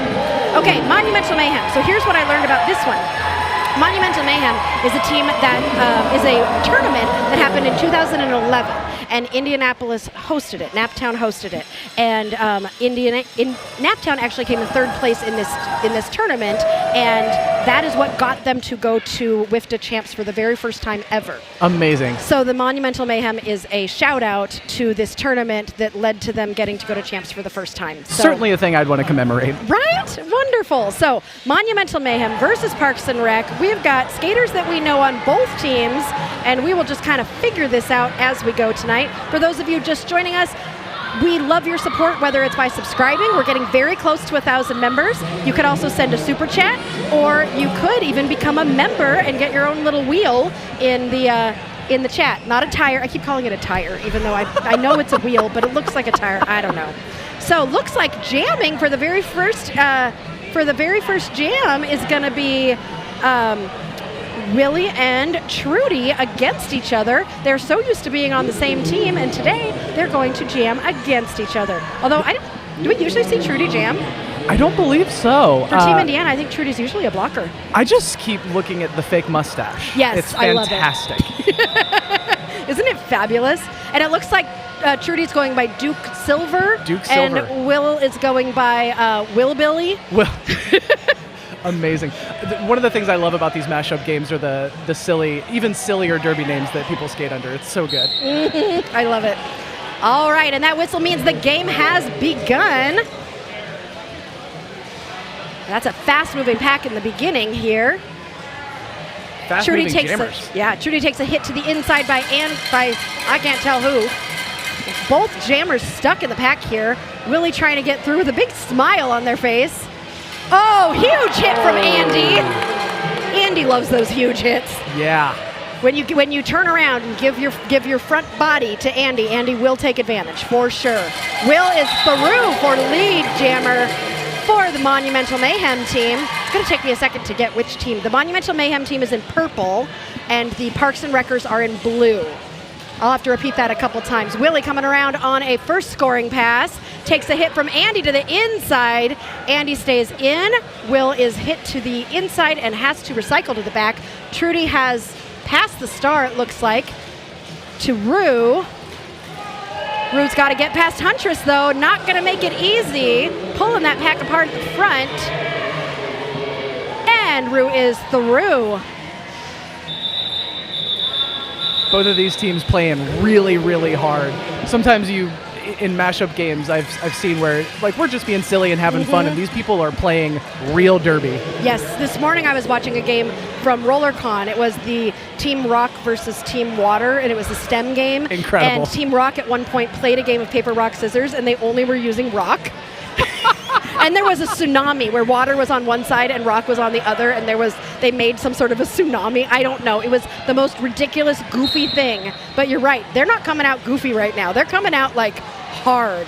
Adorkable jamming for Monumental Mayhem and Stormbreaker for Parks and Wreckers. Storm is out as lead jammer. Looks very casual as lead jammer. Like just kind of like, okay, cool. Yeah, I'm lead jammer. Most people who are lead jammer are like a little, Storm's just like, yep, casually. I mean, sometimes at the beginning of a game, you want to be patient. You want to get what the packs are going to do. Yep. Adorkable is Adorkable is just stuck there. Has the star off. Might be looking for the pivot. Stormbreaker's made it through for 4 points. Looks like we've got a blocker from Parks and Wreckers headed to the penalty box. Adorkable almost out, but takes a hit to the outside by the pivot and is slowed down. Stormbreaker through for another 4 points. Adorkable kind of going from side to side. Has 3 blockers focused on defense here as Stormbreaker comes in on another scoring pass. Adorkable is through. Stormbreaker looks to the bench to see what to do and decides to call the jam. Do you notice that the coach for the Parks and Wreckers, I think, is that Reed? Yes. Is dressed as dressed impeccally. I think that's a very Parks and Rec reference. Definitely. Absolutely. I saw him getting dressed in the locker room, and I was like, "What is he doing?" Now I understand. Oh, Flannery, your mom is watching from her airplane ride. We have people watching on an airplane. Incredible. That's amazing. We stream coast to coast, and how many thousand feet up in the air? I don't know. We've reached cruising altitude of Derby Date Night. Battison jamming for Parks and Wreckers, and Lysis to Kill is jamming for Monumental Mayhem. Battison trying to find space on the outside, jukes all the way to the inside. Pulling that pack apart at the front, has to get past one more blocker and is through for lead jammer for Parks and Wreckers. Lysis is through, coming out of a big mashup of people.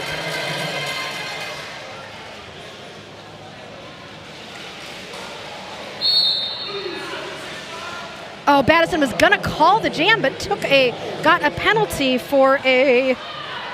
Did you see what it was? It was this thing. It was a back block. Back block. Thank you. Yep. This is my cheat sheet that Sirius made for me. It's the Fantastic. laminated penalties. I skated for almost 10 years, but I still don't know the signals. It's 6 for me, and I'm still learning, so don't feel bad. So this is going to be a 2-minute jam. Lysis is going to try and score some points for Monumental Mayhem to cut into the lead that Parks and Wreckers have created, while Battison waits in the penalty box. Carl, there's not 3 different teams. The blue and aqua are the same team. There's just, I think, different shades of blue. So those are the same team. And all the pink is just flare. So there's a blue team and a purple team.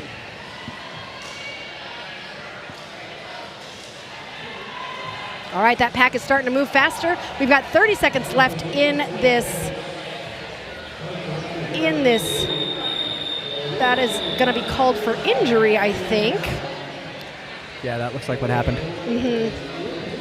We appreciate our medics who are here at all times, always just right on the sidelines, keeping us safe, and not sure if they're needed right now or not. So they're going to take a little break for looks like a small injury, might not take too long, but that should give me enough time, Ursa, to tell you some jokes. Oh, I'm so into this. I was very excited about this, mostly for the jokes, if I'm on. A great derby, but really, jokes, you're excited, because you might not be excited after I tell them. Trust me, I will be. Where do sharks go when they want a vacation? Where? Finland. Koi fish always travel in a group of 4 because the predator will go after the decoy. A-B-C-D, koi. Oh my goodness. Get it? No, that's incredible. That was on me that I didn't laugh.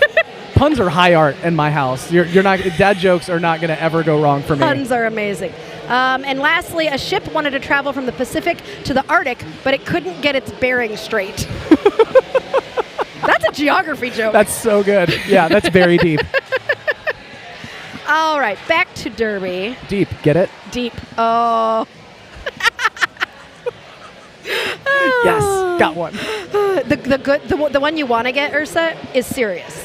When he like laughs out loud, you know it's like a good one. I saw him over there cracking a smile. I think. Yeah, a little harder. Okay. Work a little harder, he says. Noted. I got some good ones coming up. Don't you worry.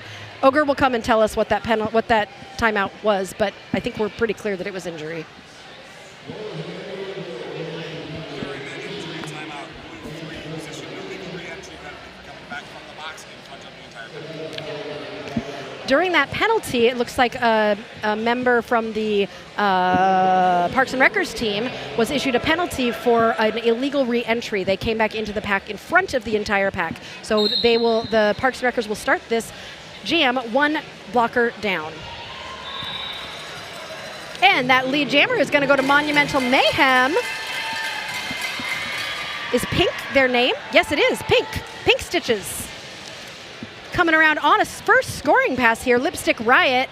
Jam. I want to see what Lipstick Riot's hair looks like today. Lipstick Riot always does amazing braids. Oh, okay. Ooh, I think they're green. They're green today. Oh, yes. yeah. Very well done. I love these braids. They're amazing. Oh. Lipstick Riot is out. Pink has scored enough points to tie the game. I might need a lead change sound here soon.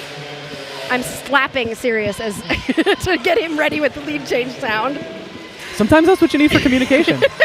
It's good communication. Pink Stitch is calling the jam, but also that is a lead change. Monumental Mayhem is now in the lead. Come on, Sirius. I even prepared you for this one. This is there we go. M's got a couple jokes for us, or just a joke. Why don't pirates travel on mountain roads? Scurvy. Outstanding.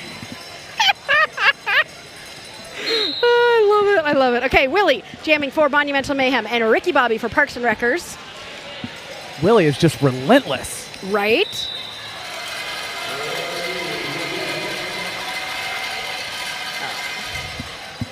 Yeah, Willie just out and that stride. I just love that stride. Yeah. Great. All right, Willie is through for 4 points. The star has been passed to Battison, who is now the jammer for Parks and Wreckers. Battison is through. Will Smith is also through for 4 points. I love it when a jammer can come around and with their butt just get those 4 points and call it. It's just so graceful. And the confidence. You see a lot of jammers will slow down as they approach a pack because you want to be more under control. And that just did not happen. The stride was not broken. It was incredible. Absolutely. Great to see. It looks like Deadly Page might be going by Eddie Page, as I see for the... I love these little... And Blackout is going by Blackout. Is it Eddie Page instead of Deadly Page? That's what it appears. But it's still going to be Deadly Page on here. So everybody has so many names. Their real names, their derby name, and now their home team name. Blackout is out as lead jammer. Deadly Page is behind about a quarter track.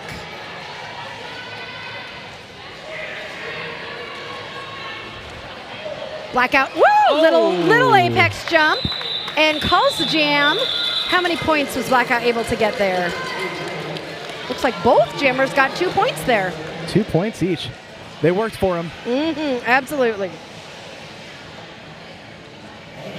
Huntress lining up to jam. Oh, I don't usually see Huntress jamming. I love that skirt they're wearing. It's very, very nice. It's bright. I love bright pink. Huntress is convinced they're not a jammer. I'm not. Really? I'm not convinced. Oh, Huntress is a very good blocker, though, too. Absolutely. And we'll get to see Huntress again with a bunch of these people in 2 weeks when Team Indiana plays Team Wisconsin. Which I'm very excited because Wisconsin is the state of cheese. Oh, yeah. Cheese is great. As we know, Derby Date Night is, well, no, just me, just Aria. I'm just obsessed with cheese. I don't think Sirius is as concerned with cheese as I am. Although the last game I was talking about donuts for the last half. No, that's great. I'm a little more into cheese than donuts personally. Like, I like donuts, trust me. but cheese is the thing for me, I think. Yes. Well, then you're welcome to be here with the cheese-loving group, and Sirius just comes along. Is cheese what do you like better? You don't like donuts at all, so you like cheese better. Yeah. Yep. Though I imagine with Team Wisconsin probably hears that a lot and might get tired of it. That timeout brought to you by a low block. Low block penalty by the blue jammer at the end of that jam. So I think that was Battison. So we're going to... No, it was Blackout. It was Blackout. Battison was the other... Wait. No, whatever. Blackout is in the penalty box. Attempted the apex jump, and I think did the low block. Oh, the apex jump was a low... Okay, thank you. Huntress getting hit to the outside and getting pulled all the way to the back by Andy as Blackout waits at the penalty box. But Huntress and Monumental Mayhem are going to want to take advantage of this power jam. But first, Huntress has to get out, and they do so. They are out of the pack and racing around. You're right. Huntress just looks like a jammer. Right. Just totally. Huntress will watch this later and be like, no, I'm not a jammer. Blackout is out of the pack now, or out of the box now, and in the pack, but not on a scoring pass. And right on through. And Huntress decides to call it as Blackout emerges from the pack. Carl has a question for us. Who would you rather for a king? Donut King or Burger King? I think Burger King. Is there such a thing as a Donut King? Not that I'm aware of. I'm not aware of that either. We were talking in the last game. You were playing, so you didn't get to hear, but we were talking about what if you were to skate on donuts. And we decided it would be messy. Yeah, messy, dangerous probably too, I think. Yeah, because donuts are circular like our wheels, but no, that would not be the best idea. Adorkable jamming for Monumental Mayhem and Stormbreaker for Parks and Wreckers. That pack is starting slow, but Stormbreaker with that grace and ease just coming out with lead jammer status for Parks and Wreckers. A little bit of a tumble happening when Adorkable getting through for lead jammer for Monumental Mayhem. And Stormbreaker decides to call that jam. That seems to be the strategy today, as at least so far of this game, is getting your points and calling it quickly. Nobody's running it right now. The game's still pretty close. It's only 14 points between teams. Oh, Roulette Wheels is taking the star. I know I was talking with Roulette a couple weeks ago, and they were telling me that they've been really focusing on blocking. But maybe for fun with the home teams, people are going to try some positions they don't do as much anymore. Love that. I think it's important. Mm-hmm. And Roulette Wheels is through for lead jammer for Parks and Wreckers. They're going to try to cut into this lead that Monumental Mayhem has created. Yep, Just 4 points through. Right there, just flying through. Lego Blocks is jamming for Monumental Mayhem. Takes that star off. Might be looking for the pivot. Lego is getting held in the back there. Looks like Flannery, and I can't tell who the other blocker is, but they're doing a great job. Oh, Trudy. Trudy was the other blocker. They were doing a great job holding Lego in the back. Rue is getting slowed down on a scoring pass here, and by Huntress, who is holding Roulette Wheels for a long time, but Roulette is able to get out and grab those points. The star has been passed to Deddy Page, who will now be the jammer for Monumental Mayhem. So let's see if Roulette Wheels is going to call it or going to let Deddy score any points here. Oh, a beautiful apex jump by Deddy Page, and she is very excited about stealing those 4 points. I would be too. Yeah. Apex jumps are hard. Oh, well, I don't know how often you've watched Derby Date Night, but I joke that I give people half a point for apex jumps, even though my points don't count for anything. I think attempting an apex jump is amazing, and so I would like to encourage it more. And I think that could be a really good rule change of if you attempt an apex jump, you get at least half a point. Half a point to the for the attempt. It doesn't have to be successfully completed. Just for attempting. Right on. I think it could change the game in a really fun way. I agree. Carl's giving a shout out to Huntress. Huntress is amazing to watch. We enjoy Huntress. Battison out with lead jammer for Parks and Wreckers. I think that's the third lead jam for Parks and Wreckers in a row. Believe you're correct. Mm-hmm. Beans jamming for the first time for Monumental Mayhem is out of the pack.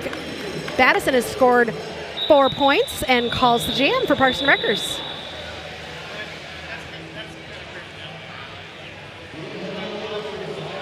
M's got a joke for us. Who invented the first airplane that couldn't take off? The Wrong brothers. Amazing. My real last name is Wright, and I really? hear those jokes all the time. Oh, the right and wrong jokes? I love it. Ricky Bobby's got the star on for Parks and Wreckers, who are only down by 6 right now. Monumental Mayhem, you've got Will Smith.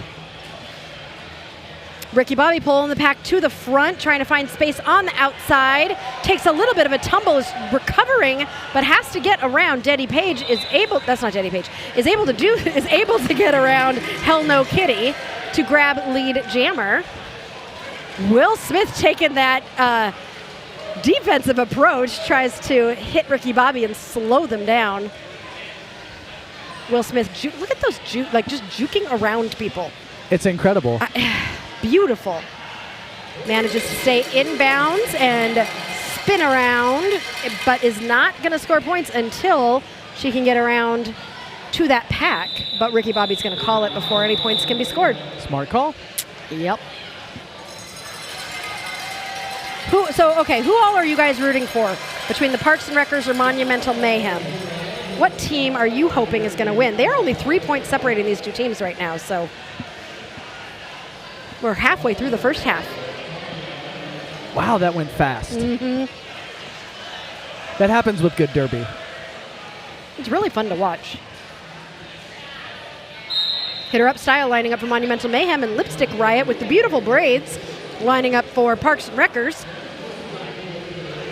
I found out a couple weeks ago that in her civilian life, Lipstick Riot is actually a police officer. Okay. Which I think is really cool. Like, just the change between people's real lives and people's derby lives. I think it's so cool. You get to be somebody completely different. Hitter Up Style is lead jammer for Monumental Mayhem, but Lipstick Riot is out about 3/4 of a track behind, chasing Hitter Up down. Style takes a hit to the outside. Lipstick Riot trying to get through to steal some points. I think she was able to grab some. Looks like 3 points. Snuck through for 3. Snuck through for 3.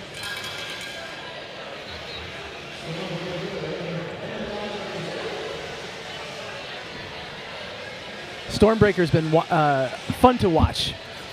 Just a very patient. Huh? What? Some contact here between the jammers before the jam even starts.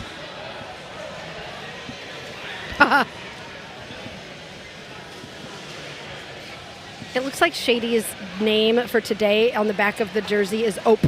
Yes, you are reading that correctly. You know you're from the Midwest when? Right.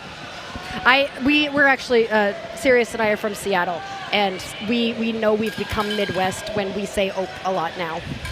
I grew up with it. It's in my blood. 2 really tough packs here. Right? I was just thinking that. There it is.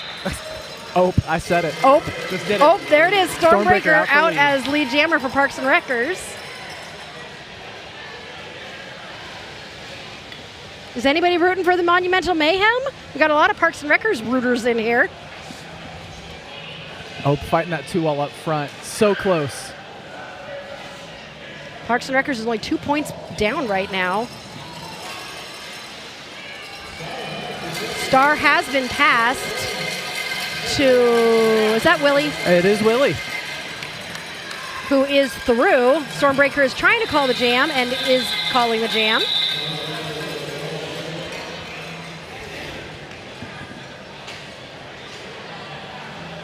It's a lead change. I keep telling Xeris we need a different sound for a lead change. We just haven't thought of the right sound yet. We've had a lot of suggestions, but we haven't thought of it yet. I think someone's recorded voice just going, burr, burr, burr, burr. I think that's the thing. I've got it now. Do you know who would do it, though? Melody Mayhem, who is often my co-host, would totally do that. Or somehow doing cats. Sirius doesn't seem to like that idea. No, he would, Melody is extra in everything she does, and that would be so much fun. Lipstick Riot coming out as lead jammer for Parks and Wreckers. Pedro Smashgal jamming for the first time tonight for Monumental Mayhem. Lipstick Riot through for 4 points there. I always love it to see a jammer who didn't get lead last time get lead and score points the next time through. We love a redemption arc. We do. I love a redemption arc. It's amazing. And Star Hit Her Pass. Up. Yep, Hit Her Up Style took that Star Pass. Scooby Ray says use a foghorn. When I used to coach for Corn-Fed Roller Derby, I asked the refs because whenever I would coach and I would say call it, my voice went really high and it sounded like a bird, so I'd be going call, and they would so my team would always be like caca, caca. Incredible. And I was so mad at them, and I asked the refs, I was like, can I have a bullhorn? And they were like, absolutely not. You cannot have a bullhorn. I'm like, but they can't hear me. And they were like, well, they can hear birds. So, I have seen a fan get a stern warning from a head ref for one of those before. Yeah, no, they do not like that. But I am a fan of it, Scooby Ray. They would not allow me. Hell No Kitty jamming for Monumental Mayhem, and Battison for Parks and Wreckers. Hell No Kitty taking a hit to the inside. Scooby Ray and Carl are now officially best friends. Well, we love both of you, and I'm so glad you guys are now best friends. Carl is from Australia. So what time is it there, Carl?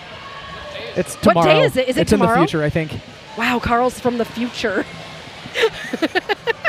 Because it's Saturday night here, Carl. All right, a little bit of a tumble there from Hell No Kitty. And Battison is through for 4 points for Parks and Wreckers.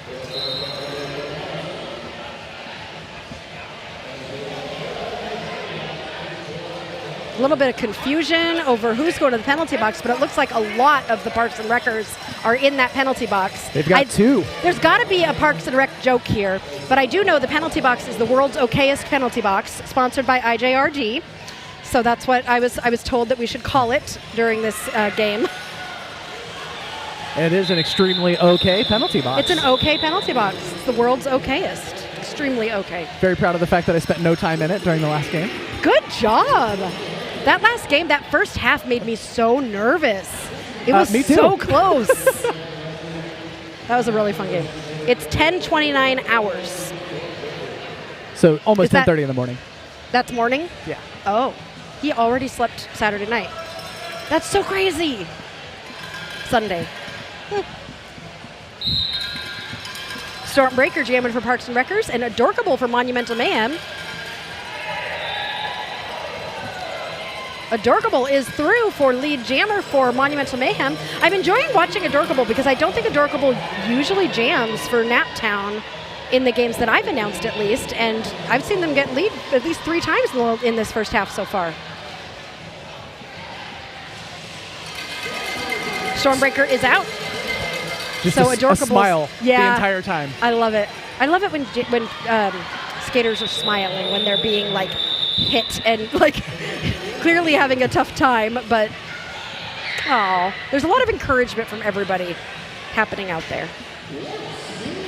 These skaters are really having a good time together. It's fun to watch. Mm-hmm. Sometimes games feel high stakes, and it's easy to get in your feelings, and these folks are just having fun, and I love to see it. Absolutely.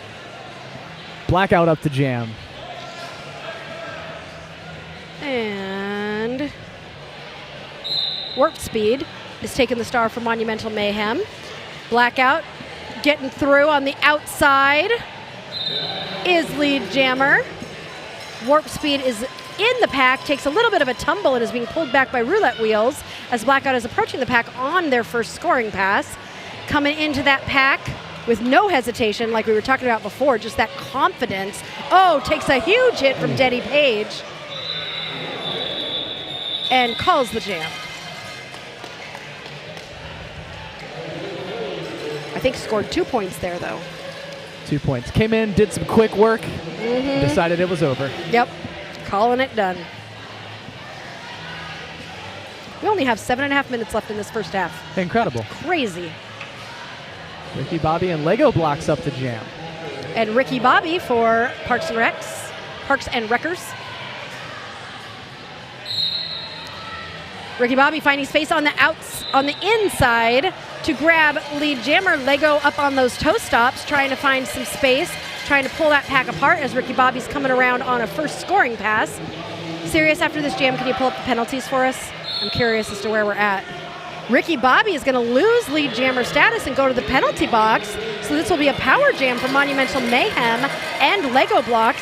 Lego is one of those skaters that also uses smiles, just smiles when they're jammed. Like, look at that smile, just always smiling. So Ricky Bobby is going to sit in the penalty box for 30 seconds. So this is a good opportunity for Monumental Mayhem to perhaps start to get back some of those points as Parks and Wreckers have started to stretch it a little bit. Lego blocks saw that link and went right for it. Ricky Bobby's still in the penalty box, being joined by the pivot from the Parks and Wreckers. Lego taking a nice hit there from Keg Jennings, it looks like. Yes. Also known as Cray on Parks and Wreckers. Ricky Bobby coming back into the game. 51 seconds left in this jam. Lego blocks coming around. Ricky Bobby already did an initial. I believe this is a scoring pass for Ricky Bobby. Yes, it is. So both jammers grabbing 4 points there. Nobody is lead. Little jammer on jammer. Yep. Nobody can call it since nobody is lead, so this jam's going to go for 30 more seconds. Everyone's favorite jam is a 2-minute jam. No, I hated those. Whenever I would realize that, I was like, you're so tired, then you see your jammer going to the box, and you're like, no. Everything starts to move in slow motion. It really does. Ricky Bobby going bowling there for a second to get through, and gets through for 4 more points. That was a lot of points for both teams there, but Monumental Mayhem outscored Parks and Wreckers by 6 points. Oh yeah, penalties. Yes, you're right. I wanted those. Can you show me them to me? Looks like Parks and Wreckers keeping it pretty clean. Gorticia Adams has the most with 3, but otherwise not too bad. If that looked a tiny bit goofy with the penalties, both 205, the jammer, and the pivot, 205 got out of play blocks at the same time. Both the pivot and the blocker, or the jammer, got penalties at the same time, and that's why that might have looked weird, because they got penalties at the same exact time. But Monumental Mayhem, look at these penalties for Monumental Mayhem. Wow. That is so clean, and I know you couldn't see it, but since the Beekeepers in the first game, their board looked like this. Amazing. I don't know how teams manage to keep such a clean board. It's beautiful. Yeah, approaching halftime, 3 entire team penalties. That's not very many at all. Oh, but we're on timeout, so I get to tell jokes. I'm so excited. What do you call a paper plane that doesn't fly? What? Stationary.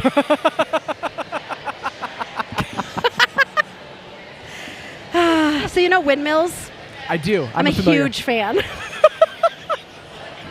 Come on, serious, these are good. The best place to hide something is in an airport, because you'll be hiding it in plain sight. Okay, one more, and then we'll go back to Derby. How do you reply to an email about someone freaking out at the Los Angeles International Airport? RE:LAX. Relax. I was going to say it, but I didn't want to ruin your delivery. Okay, I lied. One more. I met my wife at a travel agency. She was looking for a vacation, and I was her last resort. Oh, that one got serious.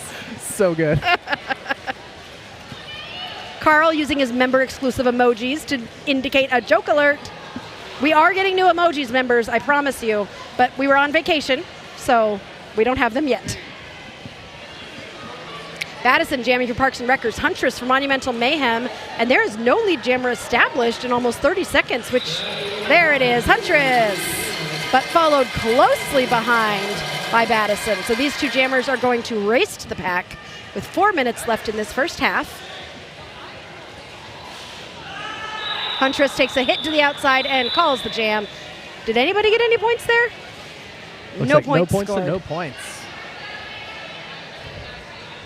Andy on that outside line Just when you're going towards Andy, you just know it's going to be a bad time. Andy, if you give Andy your chest, you just shouldn't. You just shouldn't. You're going to be on the ground. Yes. It's like a guarantee. Regret. So it's a regret is the only outcome of that situation. 100%. All right, Keg Jennings, also known as Cray, jamming for Parks and Wreckers. Just going straight through the middle of the pack there to grab lead jammer like it's nothing. Amazing.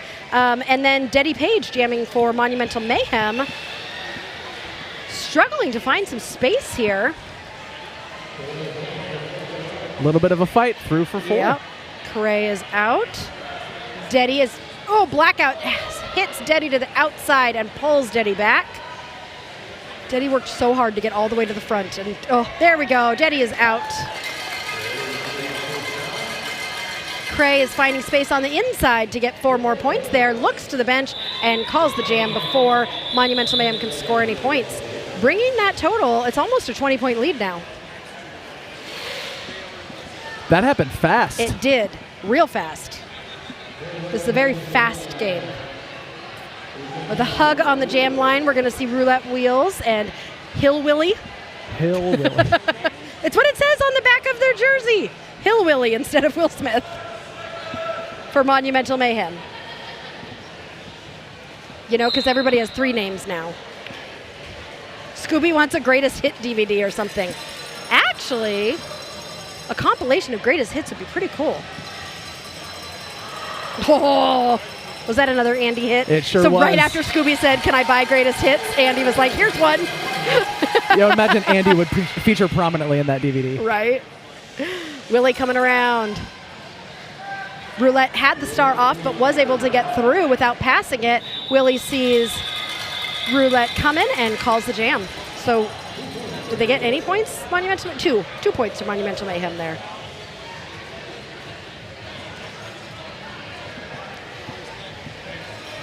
For the first time on the jam Pinhead line. Mary, first time.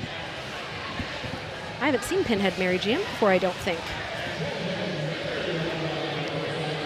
Someone's name says Danger Booty. I like that. Danger Booty? Whose normal name is Pedro Smash Gal, but for today it's Danger Booty. Sometimes those are dangerous. Yeah, especially in Derby. It's a terrifying thing to see as a jammer. Wait, how is Battison? Did I not notice Battison jamming for the other team? I don't think I did. Battison's out as lead jammer. Pinhead Mary unfortunately got a penalty and is in the penalty box, so this will be a power jam with less than a minute left. If Battison decides to, this could be the last jam of the half, but it's all in Battison's hands. Little apex jump by Battison. Nice job there. Pinhead Mary is standing, about to come out of the penalty box. Quick apex jump through for another 4. Battison in those apex jumps. Pinhead Mary is out and through. Good job, Pinhead Mary. Battison also through for another 4 points. Oh no, I think Battison just got a penalty. Track cut.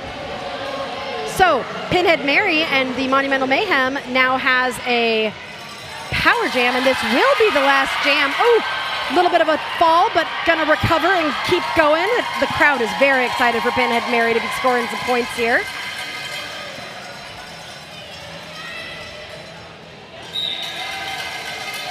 "31 seconds left in this jam. This is the end. The period clock has run out.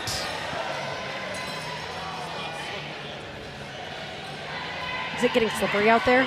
Lipstick Riot out for another penalty. Came back on the track and out for a track cut. Battison is back in now with 15 seconds left in this half. Pinhead Mary is through. Battison coming to the front, though, getting swallowed by the pack as the pack has caught up to Pinhead Mary. And that is the end of the half. Half time. So we're going to take a small break, but we will be back with more jokes, more Derby, and the end of this game in just a little bit, and I'm going to find a snack.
Welcome back to Derby Date Night Vacation Edition.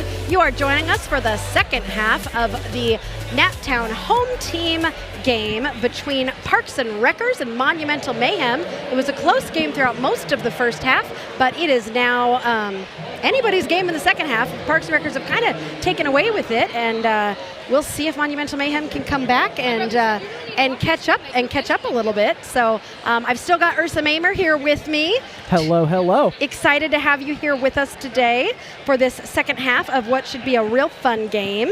I also forgot earlier to mention our officials. I always like to shout them out, and I would like to talk to you about our skating officials: Ogre, Thriller, Pure Polly, Biz, who I mentioned before. This is her 50th game in Stripes today, which is amazing. Ghostface Thrilla, Lego Blocks, and our NSOs, Dirt Diggler, head NSO today, Brennan, Atomic Blonde, Ranger Danger, Nano, Sea Dog, Tofu, Nessie, and Remy. And on cameras today, we have Amber and Asia, who are some new Naptown skaters helping us out by being on cameras, and we really appreciate them and everybody that it takes to make a roller derby game happen. Love our officials. Derby does not happen with officials. They are also amazing people, and yeah, Derby doesn't happen without them. No, not at all. Not at all. And that whistle means the game is about to get started. Battison and Huntress are going to be taking the line. That's a great matchup. I'm very excited for this jam. That is a good matchup. Biz on the outside there, having a good time with the music. Yes. Biz, whenever Biz comes into a game, Biz is always dancing. And I love whenever Biz walks into a room, I'm excited. I'm just excited to be here. Okay, we almost got started, but then a whistle blew. Ogre is confidently sending Lipstick Riot to the penalty box because Ogre has a good memory and remembered that Lipstick Riot was in the penalty box, I think, at the end of the first half. And if you end in the penalty box at the first half, you have to start in it the second half. It looks like an illegal procedure, so that is now going to be 2. Oh, it's going to add. Carl, it's okay. I suck at math too. 5.7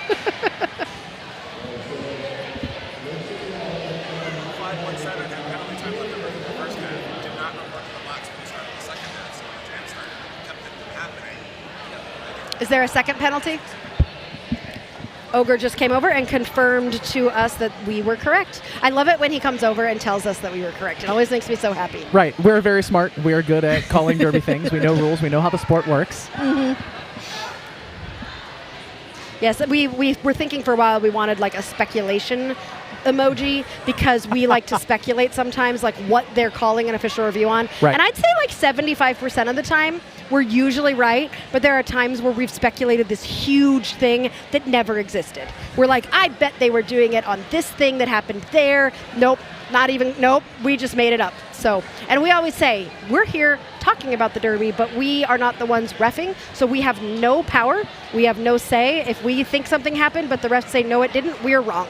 And we also don't have the view. That's the important thing. The refs are placed at where they are for a very good reason. That is true.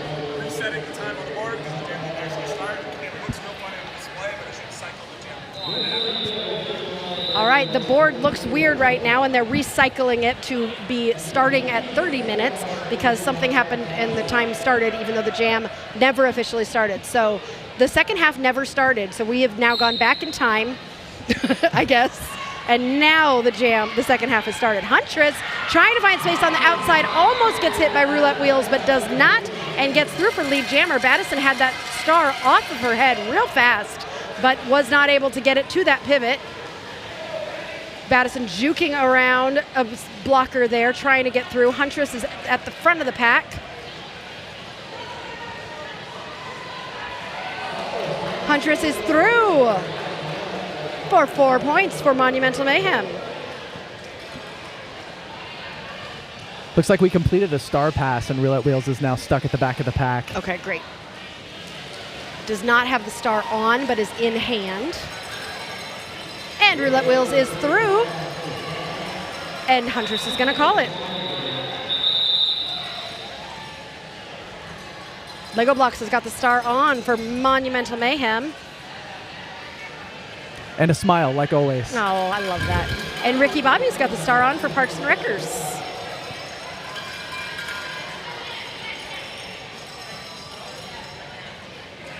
It's getting a little bit hotter in here, I feel like, than it was earlier. Do you feel that too? You are correct about Okay. that. But I do appreciate Sirius gets the fans. Are you able to feel any of that? Let me get it towards you a little bit. Oh, bless. Yeah. Thank you. Does that feel nice? That's wonderful. I appreciate him for thinking of those things. Ricky Bobby picking up lead. Lego trying to pull that pack apart at the front, looking for some space up on those toe stops. That's very Lego Blocks. Lego Blocks is always up on those toe stops, and I've noticed that is very, very much part of her jamming style. Ricky is through for 4 points for Parks and Wreckers. Pivot for Monumental Mayhem is in the box. With a spin, Ricky Bobby calls that jam off. Calling the jam off with a little flair. I love to see it. Is that Flannery with a star on? It is indeed, I believe, for the first time in the game. I don't usually see Flannery with a star on. And Hill Willie, Will Smith, Willie, all the different names for Monumental Mayhem. As a trans person who plays roller derby, I can appreciate people having several different names. So many names.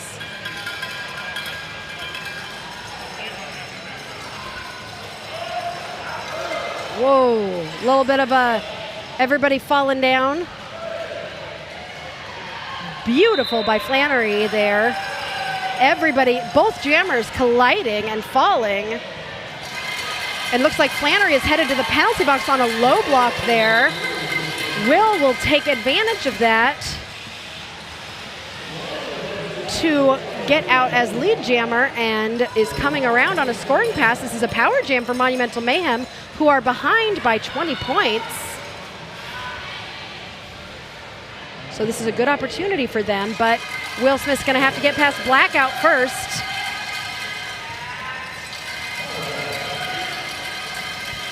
Not an insurmountable lead. Absolutely not. Will Smith coming around. Flannery still sitting in the penalty box and is through for another 4 points for Monumental Mayhem.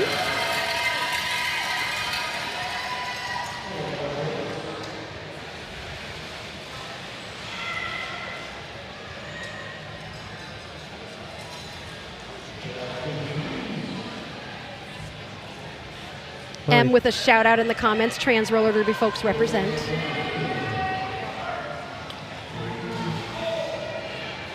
Will Smith getting slowed down a little bit and just looks up at Andy like, really? Really? Flannery is out of the penalty box and getting stuck at the back of the pack. Will is trying so hard. Andy, this one-on-one blocking, Andy makes it so hard. But Will Smith is through. Oh no, Flannery is headed to the penalty box again. Headed back. This lead has shrunk to only 8 points. And Will Smith calls the jam. Very successful jam there for Monumental Mayhem, just really cutting into that lead.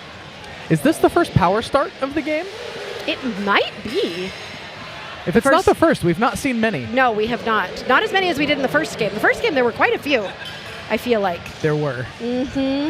That was definitely a strategy that happened in the last game. But it's a good strategy to freeze somebody, because I think Flannery just sat down again.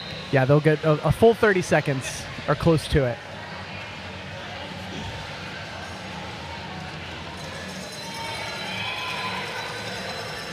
Pushing hard that wall up front, stretching the pack out. One-on-one with Battison.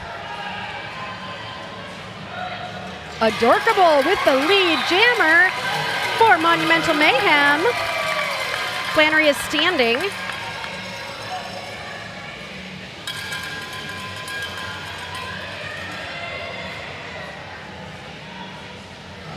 Some bodies flying across the track as Adorkable re-enters. If enough people fall, sometimes we call it a banana jam. That's great. I love that.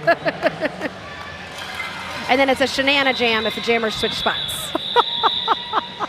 I did not think of that. That came from Circle City. I usually try to say copyright Circle City Roller Derby, but I like Shenana Jam. That was great. Credit where it's due. I think that's important. Great job there by Adorkable and the Monumental Mayhem, cutting into that lead even more. 106 to 111. 5 points. 5 points. That's just a high five of points. Warp Speed and Ricky Bobby on the line for their respective teams.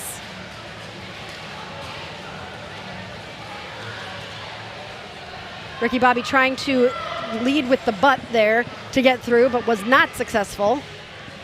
It's not fun to be on the receiving end of that. It's a good strategy, though, because you can't hit somebody in the back. Yep. So if you go backwards, Warp Speed is through for the lead jammer for Monumental Mayhem. The star has been passed to Roulette Wheels, who will now be the jammer for Parks and Wreckers. Warp Speed communicating with her team what is needed. And Sliding calls through. the jam. That was beautiful. Gosh, that was really pretty to watch. It happened right in front of our table here, too. We had a perfect view. That was great. I know it's no lead change yet. 2 points, though. Be ready for it. I still think you should make it sound like cats. Ooh, that's good, too.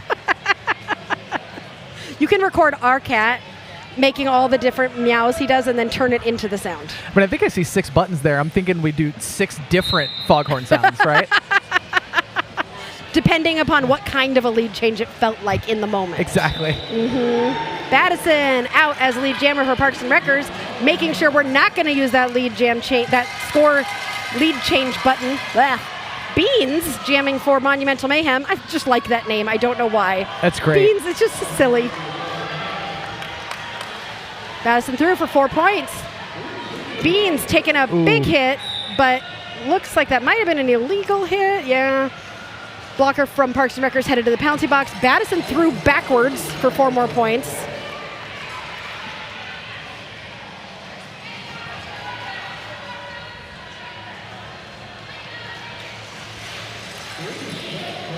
Beans is struggling trying to find that space as Battison goes around for another 4 points, bringing that total to 12. Beans is taking the hat off, looking for Lego blocks with the pivot. Lego is literally still smiling as and amazing. Takes the star. That was a great star pass. Very well placed. Yep. Lego is in the right spot to grab that. Battison is looking to score some points. Calls it. Did Lego steal any points there? Yeah. 3 points. Scooby Ray says he wants to see Ricky Bobby drink a Mountain Dew and say, I'm jacked up on Mountain Dew. Scooby Ray, why? Never mind. Oh, do you not get the reference? No, I don't. I forget the movie. It's a Will Ferrell movie. Ricky Bobby. Ricky Bobby. Yeah, the Ballad of Ricky Bobby. Okay. I got it, Scooby. I understand now. Come at you like a spider monkey. That was a good accent. Thank you. I worked very hard on it. Hell No Kitty jamming for Monumental Mayhem. Blackout for Parks and Wreckers.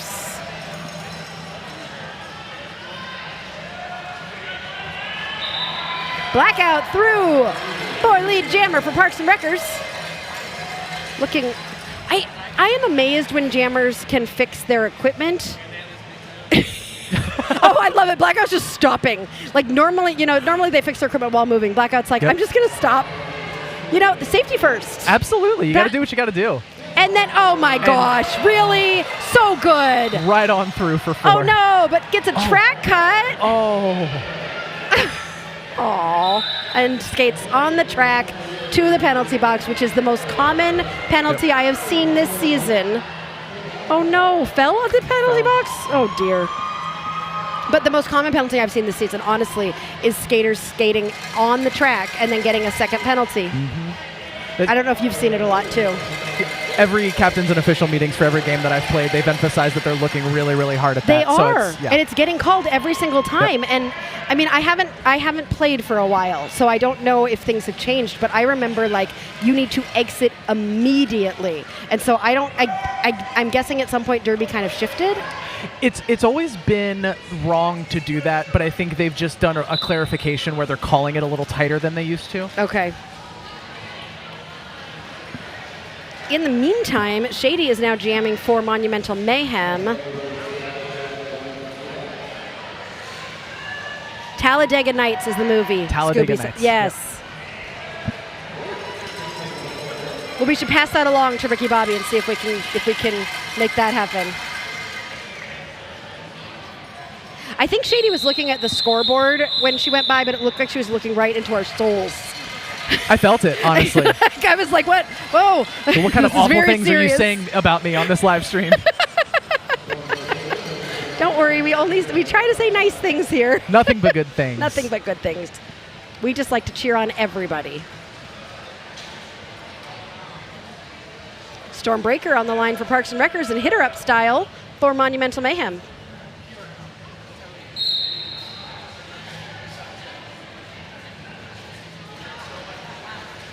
Everybody moving to the outside of the track there.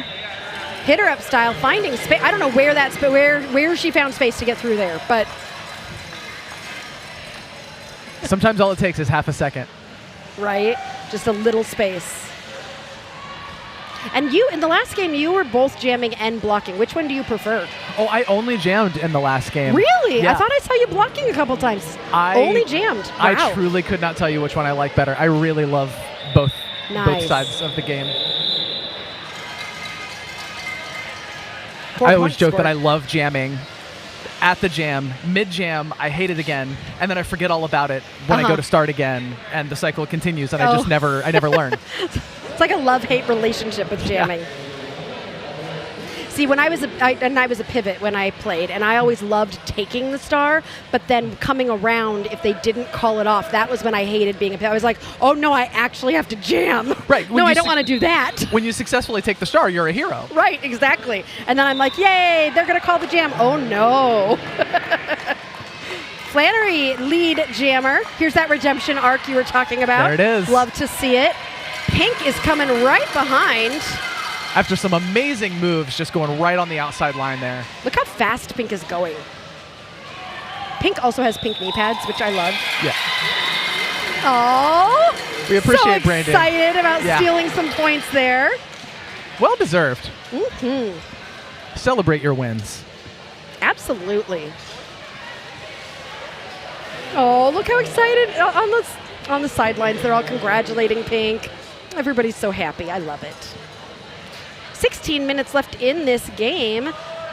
If this is not enough Derby for you, don't worry. We have more Derby this month coming up, and our schedule is going to slow down quite a bit after July, so you better tune in next Saturday night. We'll be here for Circle City for their home teams playing each other, and then 2 weeks from tonight, we have Team Indiana and another Race City game. Lipstick Riot is lead jammer for Parks and Wreckers, and Denny Page is headed to the penalty box for Monumental Mayhem, so this will be a power jam for the Parks and Wreckers. Do you like how I forgot the word power jam in the middle of my sentence? It was very good. Yeah. Mm-hmm. I was just thinking maybe there needs to be a soundboard effect for a power jam. Yes, we've actually talked about that. What did we decide we wanted for that? No, you don't remember? Oh. When we first discovered we had sound effects, we were coming up with all sorts of fun things. Amazing. Lipstick Riot through for 4 more points to Parks and Wreckers. Denny Page is standing in the penalty box. Scooby wants to donate to see the Mountain Dew. I bet your sister could convince Ricky Bobby.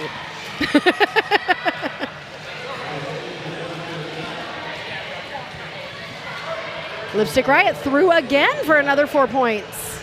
Denny Page back in the game now.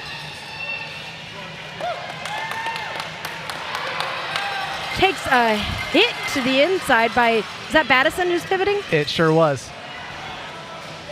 Very close to sneaking through on that inside line. Very Was close. Just denied. Just so close to being out, and then and that jam will end.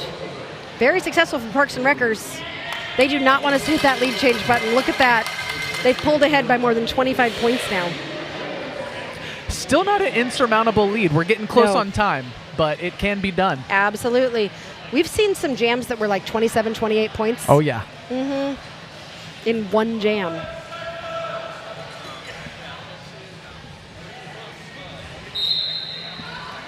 Roulette Wheels and Huntress on the line for their teams. Huntress through the middle, but not quick enough, gets swallowed by the pack while Roulette Wheels finds space to become lead jammer for Parks and Wreckers. Huntress is almost through, but that pack just keeps reforming to the front. Beautiful one-legged work there by Huntress, tiptoeing on the line, managing to stay in bounds. Huntress fighting past Blackout and Andy. Whew. Roulette Wheels communicating with the pack what she wants and calling it.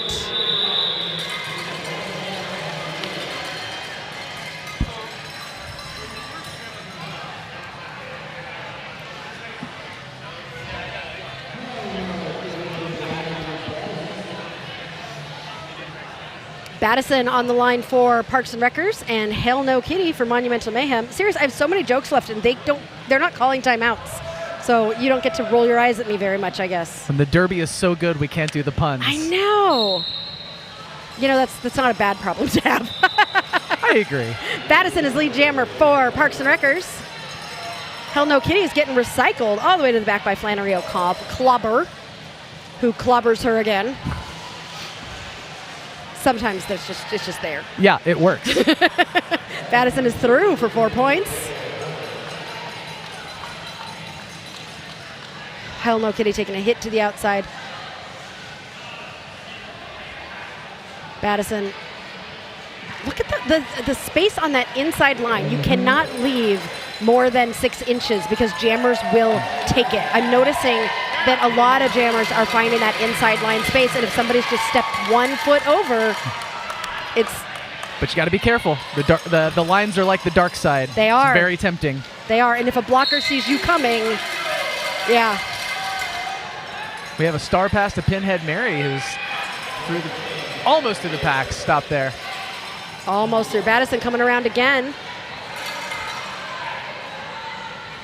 Nice work by Monumental Mayhem. They're closing the doors to slow Battison down. Battison taking a little bit of a breather, assessing the situation, and finding that Solid space. Offense by Flannery there. Yeah. Pinhead Mary out to the cheers of the crowd. Was very excited for her.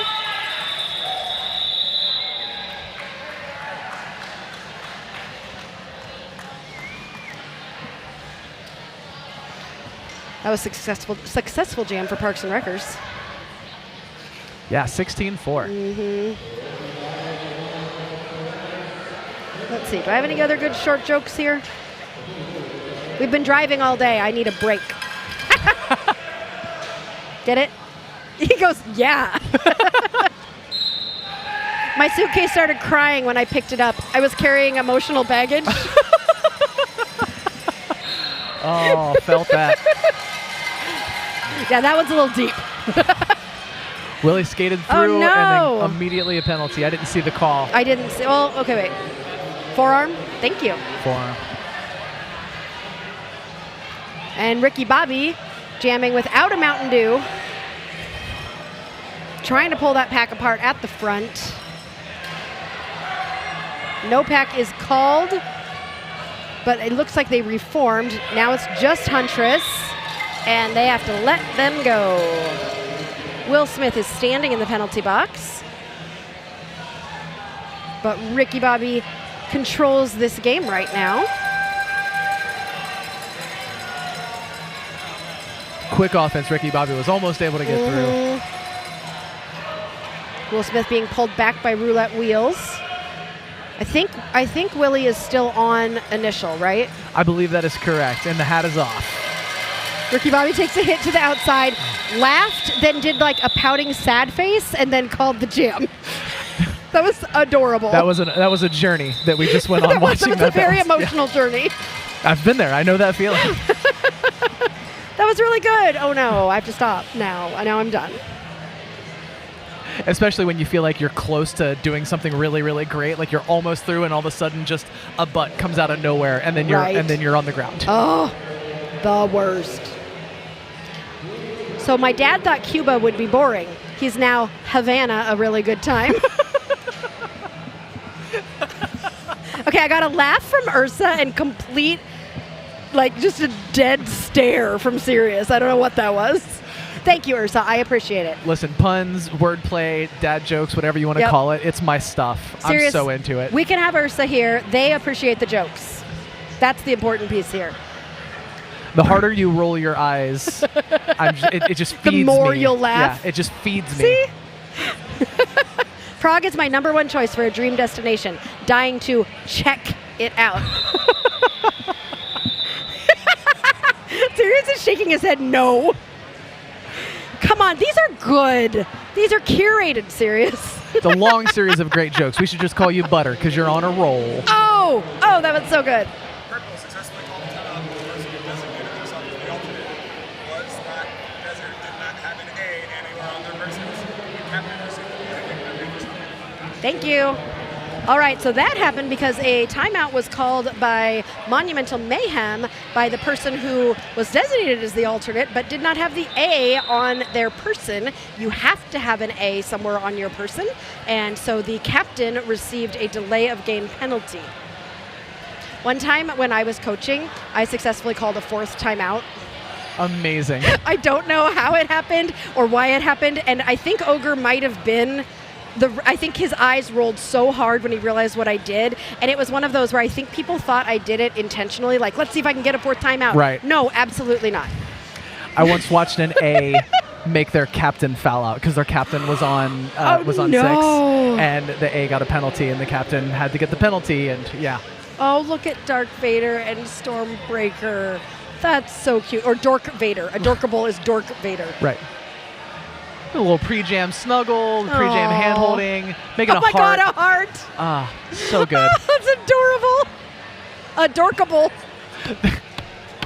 Well okay, done. I have lost my mind. Carl says he appreciates the jokes. And we Carl, appreciate you, Carl. Jinx. Is it still Jinx you owe me a Coke? I think so. I mean, that's what I say. Okay, yeah. That's like an old thing. I wonder if I said that to my kids, they probably would be like, Mom. What are you talking about? After the roundup was given the timeout, nobody got on the track. Both captains are issued a delay game and 25 seconds. Oh, no. Okay, Purple Captain will be sitting 2. Can you explain the rest of that, Ursa?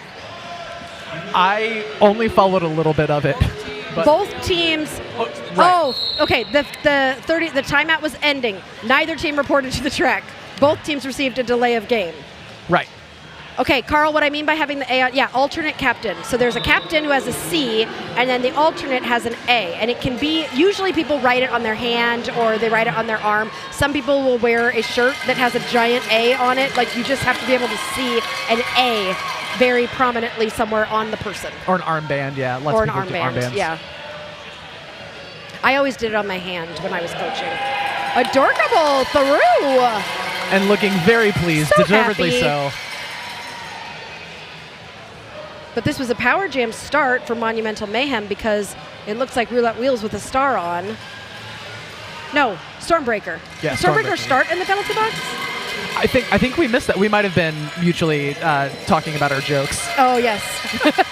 Sometimes that happens on Derby Date Night. We forget the game, and I'm always like, oh, yeah, we're supposed to. This is more about Derby than the jokes. They're both important. Absolutely agree.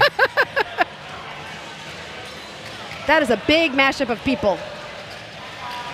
Adorkable trying to push that pack apart at the front. Stormbreaker trying to juke from side to side to pull the pack apart at the back. Neither jammer having much success here. I'm literally moving my body from side to side to try and, I think I'm trying to help them. Rocking the ship Look, back and let's forth. find some space. Yep. Also, and I know I'm calling back to like a minute ago, but your butter and roll joke was amazing, and I must give it kudos because that was really good. Thank you. I appreciate it. Oh, no, not A for, that's the Scarlet Letter. That's a different type of an A. But I can see where you would think that. The Scarlet Letter is a very different type of A, and we're not going to make people, no, it is for alternate. Yeah, penalties are the only punishments we mete out in roller Yes. derby. We don't make people wear the Scarlet Letter. No, the only punishment we have is 30 seconds of resting, which sometimes doesn't feel as much like a punishment. A little confusion at the beginning of the jam there. Yeah. The whistle was started or the whistle blew and everyone was like, wait a minute, Yeah. are we playing? With only 7 minutes left in the game, I'm noticing what I always notice not always, but some games, people are getting tired. Oh, yes, absolutely. There's a lot more falling. There's a lot more, like, I can feel this has been a long game, and it's hot in here. Oh, Will Smith very excited about getting out to grab that lead jammer status. Roulette Wheels took a star pass. Fighting through. Oh, Roulette Wheels is through. Will Smith taking a hit out from Blackout and decides not to recycle, but just call the jam. And Blackout gave a look that was just like, oh, come on. I worked hard to pull you all the way back.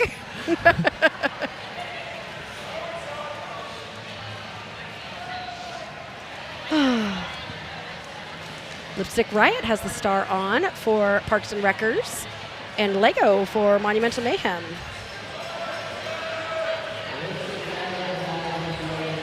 Thanks for joining us here. It's always fun to have a new co-host we haven't had before. Oh, it's my favorite. I've wanted to do this for a long time. I'm so glad that we could have you join us here on the mic, and hope it's been fun for you. So much fun.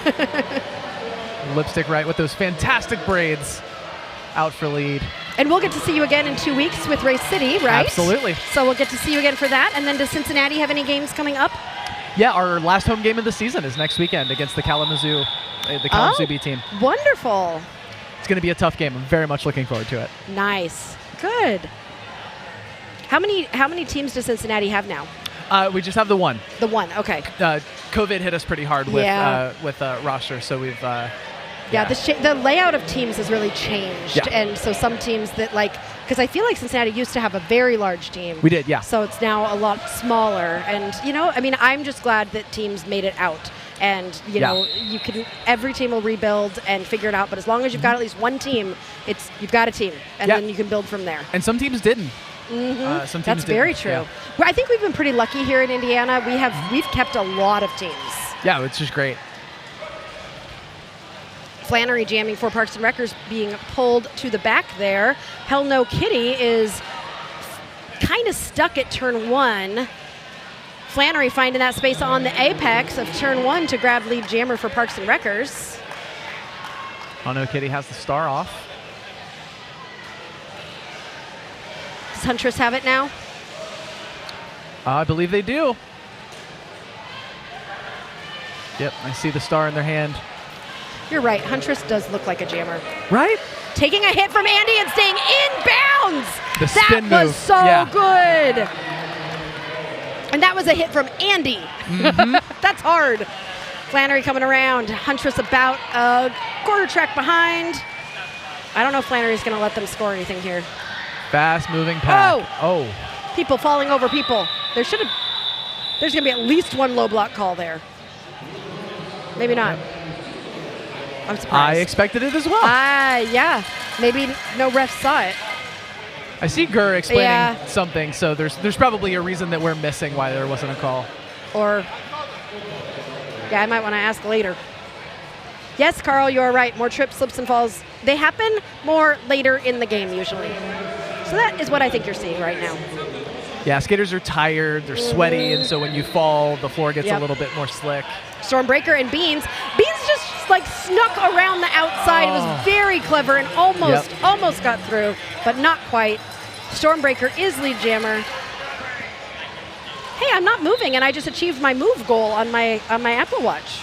I think it's because I wave my arms around. I'm watching you, and you're moving. You're getting your steps in with my metaphorically. arms. Yeah.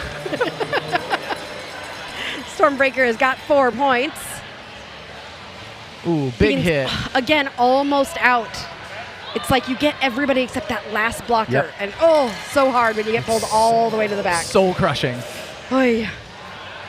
Stormbreaker through for another 4. Beans past the star. Hitter up style. Oh, it was an illegal star pass, so hitter up style has to return to the pack to hand the star back and then take it again, and now it's a legal star pass. There we go. Keg Jennings right there ready for it. I was watching Ogre during that more than I was watching the Derby. Ogre is the ref in the middle who I was just like, is it legal? Is it like watching him, you could tell. 2 minutes and 35 seconds for Parks and Wreckers, for the game. Oh my God, I'm getting tired. This is the way that I slip, trip, and fall, is that my mouth says things that are like, I just say the words I'm looking at. Brain tired is a real thing. It really is. It really is. And sometimes depending upon if I've had an energy drink, sometimes it gets real silly. I did not today. I was like, no, I want to sleep tonight. Roulette wheels and warp speed.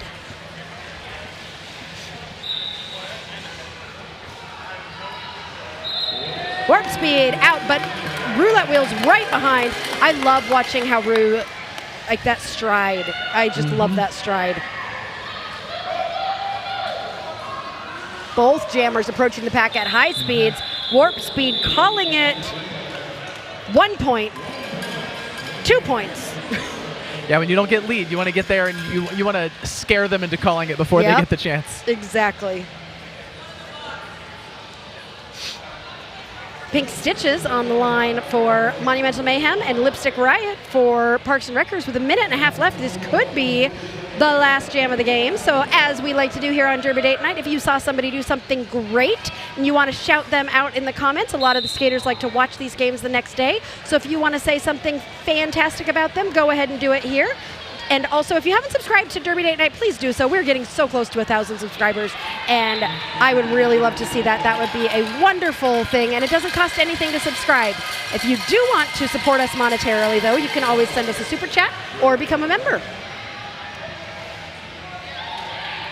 Pink Stitches is through for 4 points for Parks and Wreckers and calls the jam. We're going to get at least one more jam. Probably just one more jam. Yeah, one more jam, I would think. Battison with the star for Parks and Wreckers. And Hell No Kitty.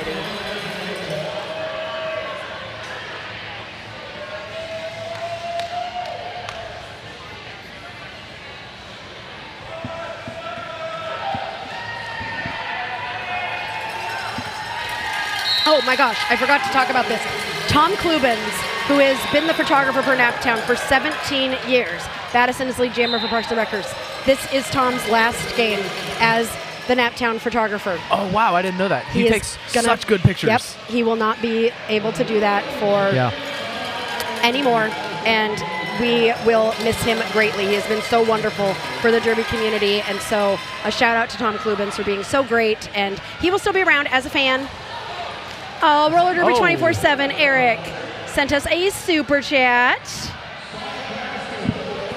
Thanks, Eric. We look forward to seeing you coach Circle City next week, and we'll be able to see you in person. I hope you're enjoying it, JRDA champs.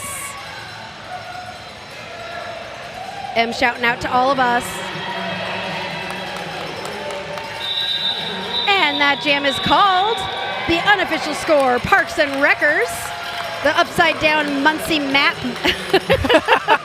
Ron Burgundy was victorious here. The Parks and Wreckers have beat the Monumental Mayhem for this year's home team championship. So thank you so much to all the skaters, to all the viewers. Ursa, thank you for joining us today. Yeah, we really enjoyed not only watching you in the first game, but also having you on the mic in the second game. So much fun. Thank you for having me. I love this. And all of you in the chat, as usual, loved all of your participation. We enjoy spending our Saturday nights with you, or Sunday mornings for Carl, and hope to see you again next Saturday, right back here, same time, same place, Derby Date Night. Love y'all. See you next week. Bye.